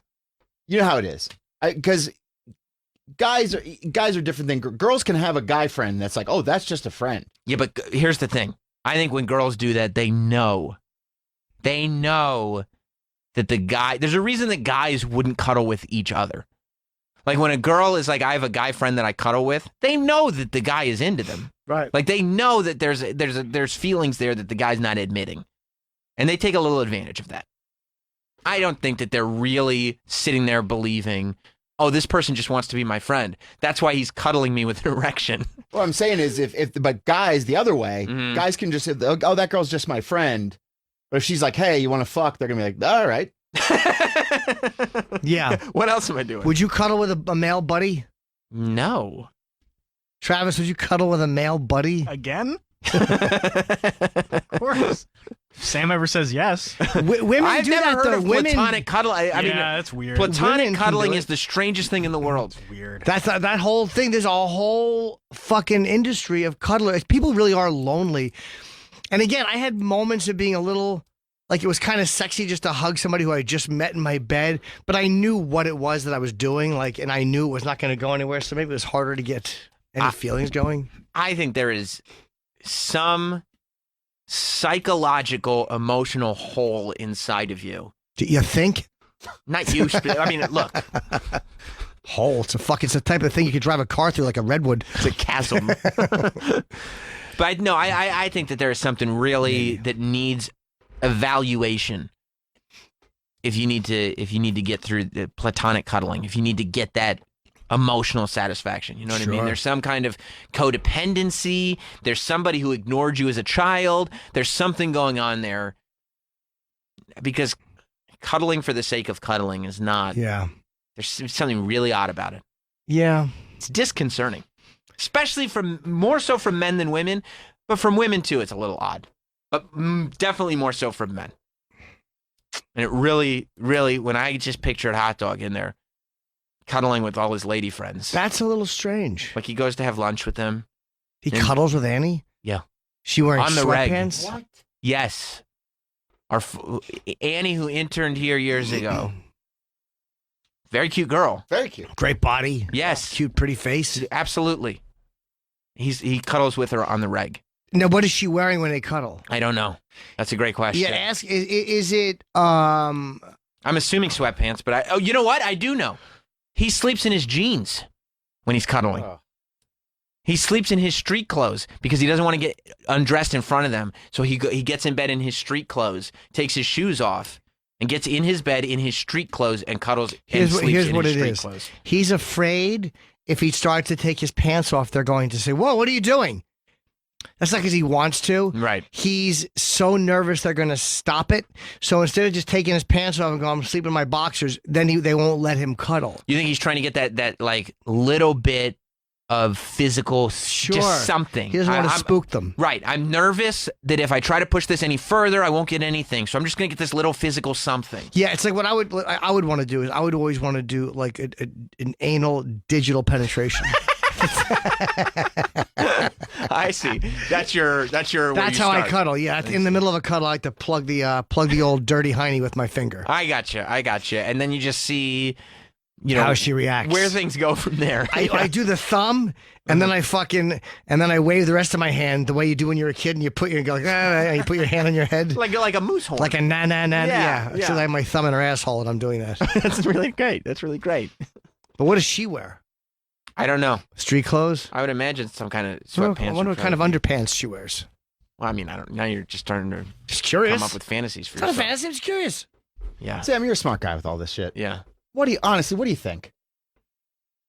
I think when stuff like that happens with people, think he's fighting it? I think there's a lot. I think literally everything is under the surface. There is this I think there's a whole other person, a completely different human being that has layers of foundation on top of it. And this other person is just in the basement going, let me out, let me out. Basement or closet? Well, Good question. I thought you were going to hook him up with your brother. I'm working on it. I was thinking about getting my brother over on New Year's so we could do the New Year's show and just go like, oh, let's have a New Year's kiss. And Do you just think see what he's happens. gay? Your co-host. No, my co-host, I'm sure. No, do you? Hot you dog. think he is? Yeah. If he says no, I would say it's 50-50. If he's not, and there's some other thing going on, okay, I can see that. But if he was, the state of shock I wouldn't be in. Would you be upset if he and your brother became a couple? I think it'd be amazing. If he became Hot Dog Roberts, I think it'd be amazing. He's your brother-in-law? Yeah, he's there for Christmas. I'm like, okay, right after Christmas dinner, let's get back in the studio. Hot Dog, let's get back to work. Yeah, I think it'd be great. And I think he'd finally maybe start to find himself a little bit. Think he's lost? I think he's a little Is lost. he like a little vessel at sea? Yeah, he's trying to fit into that Dominican machismo culture. You know what I mean? Yeah. Getting taken advantage of. But he really just wants to wear pastels. That's all. Be happy. That's all. How do we find out? He likes fringe. What's that? How do we find out the truth? I mean, Is there an evaluation or some? He makes the yummy sound. I really think if he went on a couple of dates with my brother, who's gay and single right now, by the way. But maybe he's not. But maybe who knows if your brother's his type? Who knows what Hot Dog likes? He might like bodybuilders or black guys or who knows? That's true. Let's bring in Go-Go Harder. I mean, Go-Go Harder is everybody's type. He's a beautiful man. Very beautiful man. He is a beautiful man, and he will test you. I got an idea. Okay. Why don't we do the hot dog gay dating game? Okay. Let's find him. Let's bring in 3 gentlemen. Right, and that way he could pick his type. Yes. That's true. And say, like, it's just for the company. Just one date. Right. Maybe just go downstairs to Del Frisco's, just see how it goes. There has to be a little no sex or anything. Maybe a little hand holding. Yeah. A little hand holding. What were you thinking? I don't know. It's just like the idea to hold hands in the elevator. Awkward. Sure. Yeah. Just to see how it feels. Intimate conversation is the point. Yeah. Yep.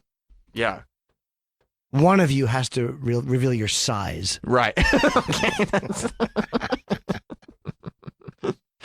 I feel like we go 2 steps forward and we take a pretty big step back. Possibly, yeah. Yeah. Yeah. That might be a hard sell. Yeah. I think that sometimes your ideas are a little bit forward thinking. You might be right. Yeah. Yeah. Yeah. You're a step 3 guy. Yeah. Yeah. Yeah. Well, I think I like the idea. I mean, I think it's a good idea. It's not that you're gay if you cuddle. No. And don't want to have sex with a girl. But there's so many weird factors. And weird meaning. Is he still hanging out with Angie? I haven't seen her in so long. She has a boyfriend. She has a boyfriend now. And so she hasn't done chip in probably 6 months. Really? So, I mean, yeah, she's been, I guess, busy. Excuse me. Well, I don't mind. I'm not angry. I don't take it personally. She likes to clearly flaunt her new boyfriend. What do you mean? Well, it's all over social media. It's the on her hugging Instagram. and kissing. Yeah. Yeah, it's nice. Hot dog and but Troy, your hang up about people making their relationships public is mind-boggling to me. Like you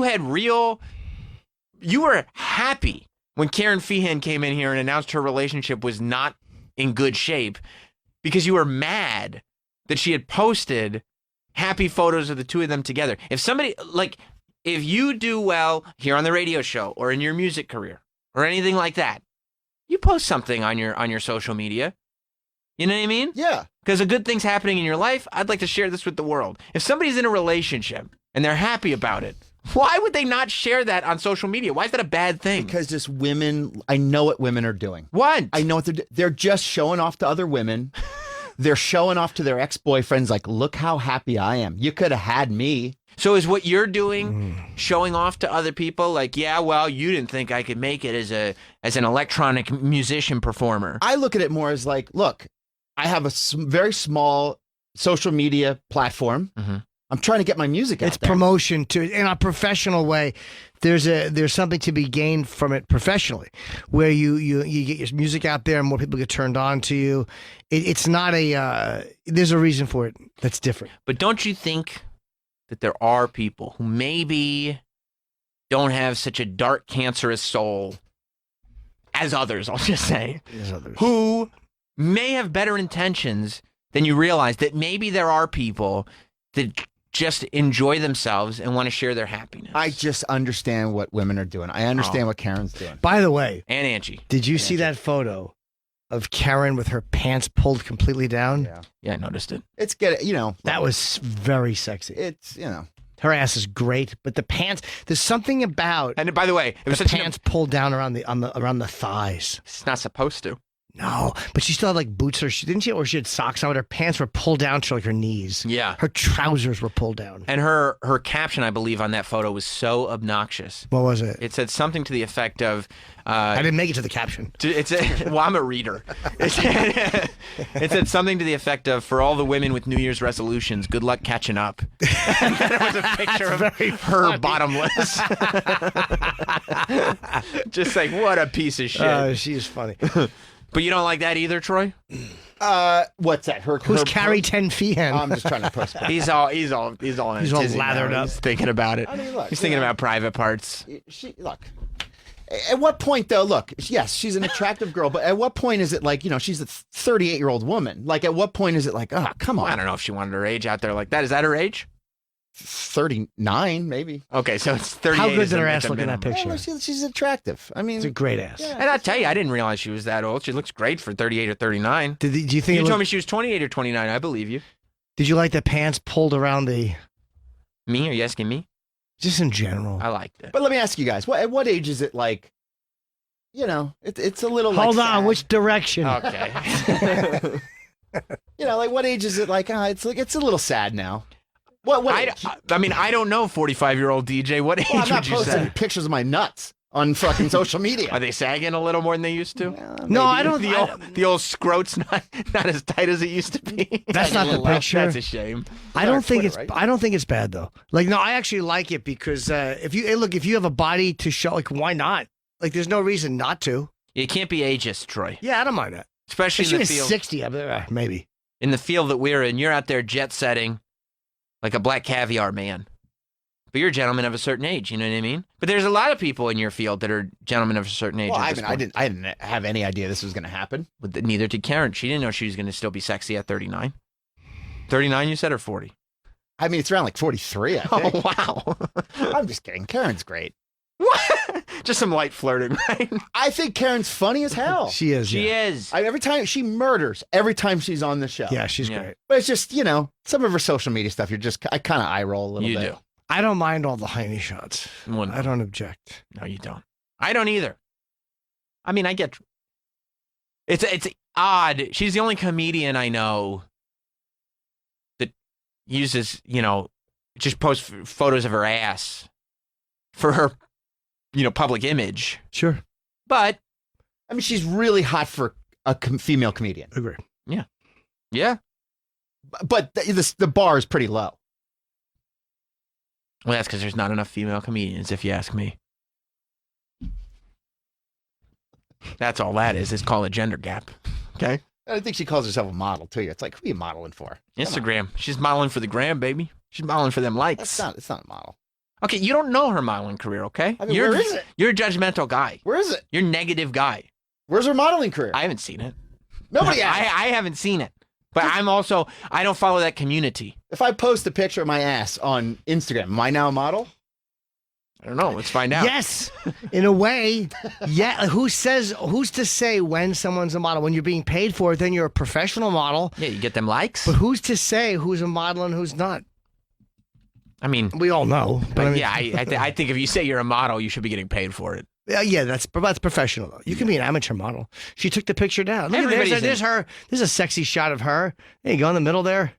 That's a hot shot. That's her and Chip Chipperson. I was, but before I was in my studio doing my New Year's Eve show with Hot Dog on New Year's Eve, I was watching the coverage on the TV, you know. Yeah. They weren't paying respect to the 2010s. There was a lot of 90s bands and stuff. Alanis Morissette was playing in Salt and Pepper. Did what's her name do it? Fucking Mariah Carey? I don't know if she did the midnight performance this year. I remember, you know, the one year that she fucked the whole thing up, and then the next year she came back to, you know, try to redeem herself. But I tell you this, Don Lemon was knocking back a few. This was my favorite moment of New Year's Eve. Can you go to clip 8, Troy? They were out there in New Orleans. They sent Don Lemon and this other reporter that's with him all the time, this other anchor, I can't remember her name, to New Orleans. And this guy, I guess, thought he was going to get the chance to perform this song for New Year's Eve on CNN. But they gave Don Lemon a live mic and a couple of cocktails. And Don decided that for one night he wouldn't be mad about the president. He would loosen up a little bit. Oh, that's nice. Yeah, and he would lend his musical talent, because if there's one thing that a band trying to get publicity enjoys, it's when the person who's hosting them starts to jump in on the performance. I like drunk Don Lemon. I think he's great. I enjoy him. I'll tell you this. It clouds my opinion of him throughout the rest of the year. When he gets really passionate and he gets upset about things, I go, that's true. Have a drink, Don. Yeah. Let's all party. Yeah. I know you're a fun guy. You had your scrotum pierced at a bar. Don, let's go out and have a good time. Is he in New Orleans again? He's in New Orleans. He's got his tux on. He loves New Orleans. Oh, he loves it. He had such a grand time New Year's Eve. Watch this, Jim. Have us a good time. Yeah, that's the chorus. Okay. All you gotta know. We got this. Right? Have us a good time. Ladies and gentlemen. All right, let's try. Let's try to get all these words in. Okay. 2, here we go. 3. Oh, Nashville. I'm sorry, not New Orleans. Nashville. Don Lemon about to do me right. Oh, yeah. Nothing too fancy. Nashville chilling all night. All night. Get lit, we got that stereo. Isn't that the greatest? Just fucking loaded. If somebody could get me that drop on my soundboard, I don't know if it'll be clean enough. Getting lit. He's just. Who's the lady with him? Brooke Baldwin, I believe is her name. She's his co-host? Yes. Or for her co-host for New Year's Eve. I think she's another CNN anchor. He doesn't have a co-host on his regular show. It says from Key West. Oh, that's the person writing in. Okay. Yes. He's in Nashville, not New Orleans. But he's just like, the guy was like, okay, sing along with the chorus. And instead, Don Lemon is like, how about if I just kind of ad-lib over your lyrics? Yeah. I mean, Troy, you're a musician. Yeah. Would you appreciate if the anchor was just singing over you? It's like when John Lennon would perform, and Yoko would just be like, over top of it. You'd be like, all right. Yeah, this is what it is. Yeah. He's like, what am I going to go home and yell at Yoko about it? This is who I live with. Like, we're going to keep doing it this way. It's nice to see Don can have fun, though. Oh, yeah. He loosens up New Year's Eve. Scroll back a little bit so we can watch him getting lit. We got that stereo playing on our R&B club. Joe to CSWV, Jack Daniels in our club. No damn worries, we laughing through the whole night. All we need is good drink. Who's that lady in the back? She looks like fucking. What is the video? God damn it! She looks like Ozzy in the fucking I think the video is The Ultimate Sin. Look at the lady in the back. Oh, she looks like Ozzy from The Ultimate Sin video. I'm pretty sure. Let me see. Ozzy Ultimate Sin. He has the black cowboy hat on. Oh my god. White cowboy. Not the most flattering thing for a woman to be compared to. Yeah, see if you can see her in the back there. Oh, she just poked her. There she is. Oh, yeah. I see her. Everybody, come on. All we need is good drinks. All we need is good drinks. He's off. That fucking lead singer looks like one of the guys who screams about white people outside the subway. One of the black Israelites. 2020 good drinks and dumb jokes to have us a good time. Listen. I like that Don is making it around. Like he's not. I'm not going to sing with you. I'll start right after. Hey, it's Tennessee. Hey, it's Tennessee. We rockin' back and forth. We get a crazy going. Anderson, Andy, come on. We got that stereo on, playing all our favorite hip hop cuts. Poster Rhymes and Biggie Smalls. Yeah, they're not going to do it. This is... All right. I mean, I could just sit there listening to Don Lemon going, getting lit, litty. I mean, that's the way I brought in my year, and that's all I'm going to be thinking about for 2020. That's actually my motto for 2020. Who do we have tomorrow? Somebody's coming in tomorrow. Chris DiStefano. Chris D coming in? Oh, good. Chris DiStefano from the History Hyenas in tomorrow? Yes. It's going to be fun. Well, welcome. I say welcome back, but that's us. I can't welcome us back. It's nice to be back. How about this? Say. Welcome to 2020, guys, okay? Welcome to the future. Where our vision is clear. You said that before. Oh. Sherry O'Terry came out and did Barbara Walters on the CNN New Year's show. Yeah. Because 2020. Yep. This is 2020. Tomorrow we're going to discuss the Jeffrey Epstein. You going to watch 60 Minutes. I'm going to watch it today. I just forgot it was on. Yeah. I was writing. But tomorrow we will discuss that. There's a lot of discussion points. Yeah. And from what I've heard so far, I'm still, we'll see. I'll watch it. If I had to guess, I don't think you'll change your opinion. No. But I mean, they did a perfect job. I think there's enough there to raise questions and have a nice discussion. And look, if 2019 was the year that Epstein didn't kill himself, 2020 is the year that Epstein definitely did not kill himself. So let's move forward in the right direction. Okay? All right. Well, Happy New Year, folks. Yeah, we'll see y'all tomorrow. Goodbye. We'll be back.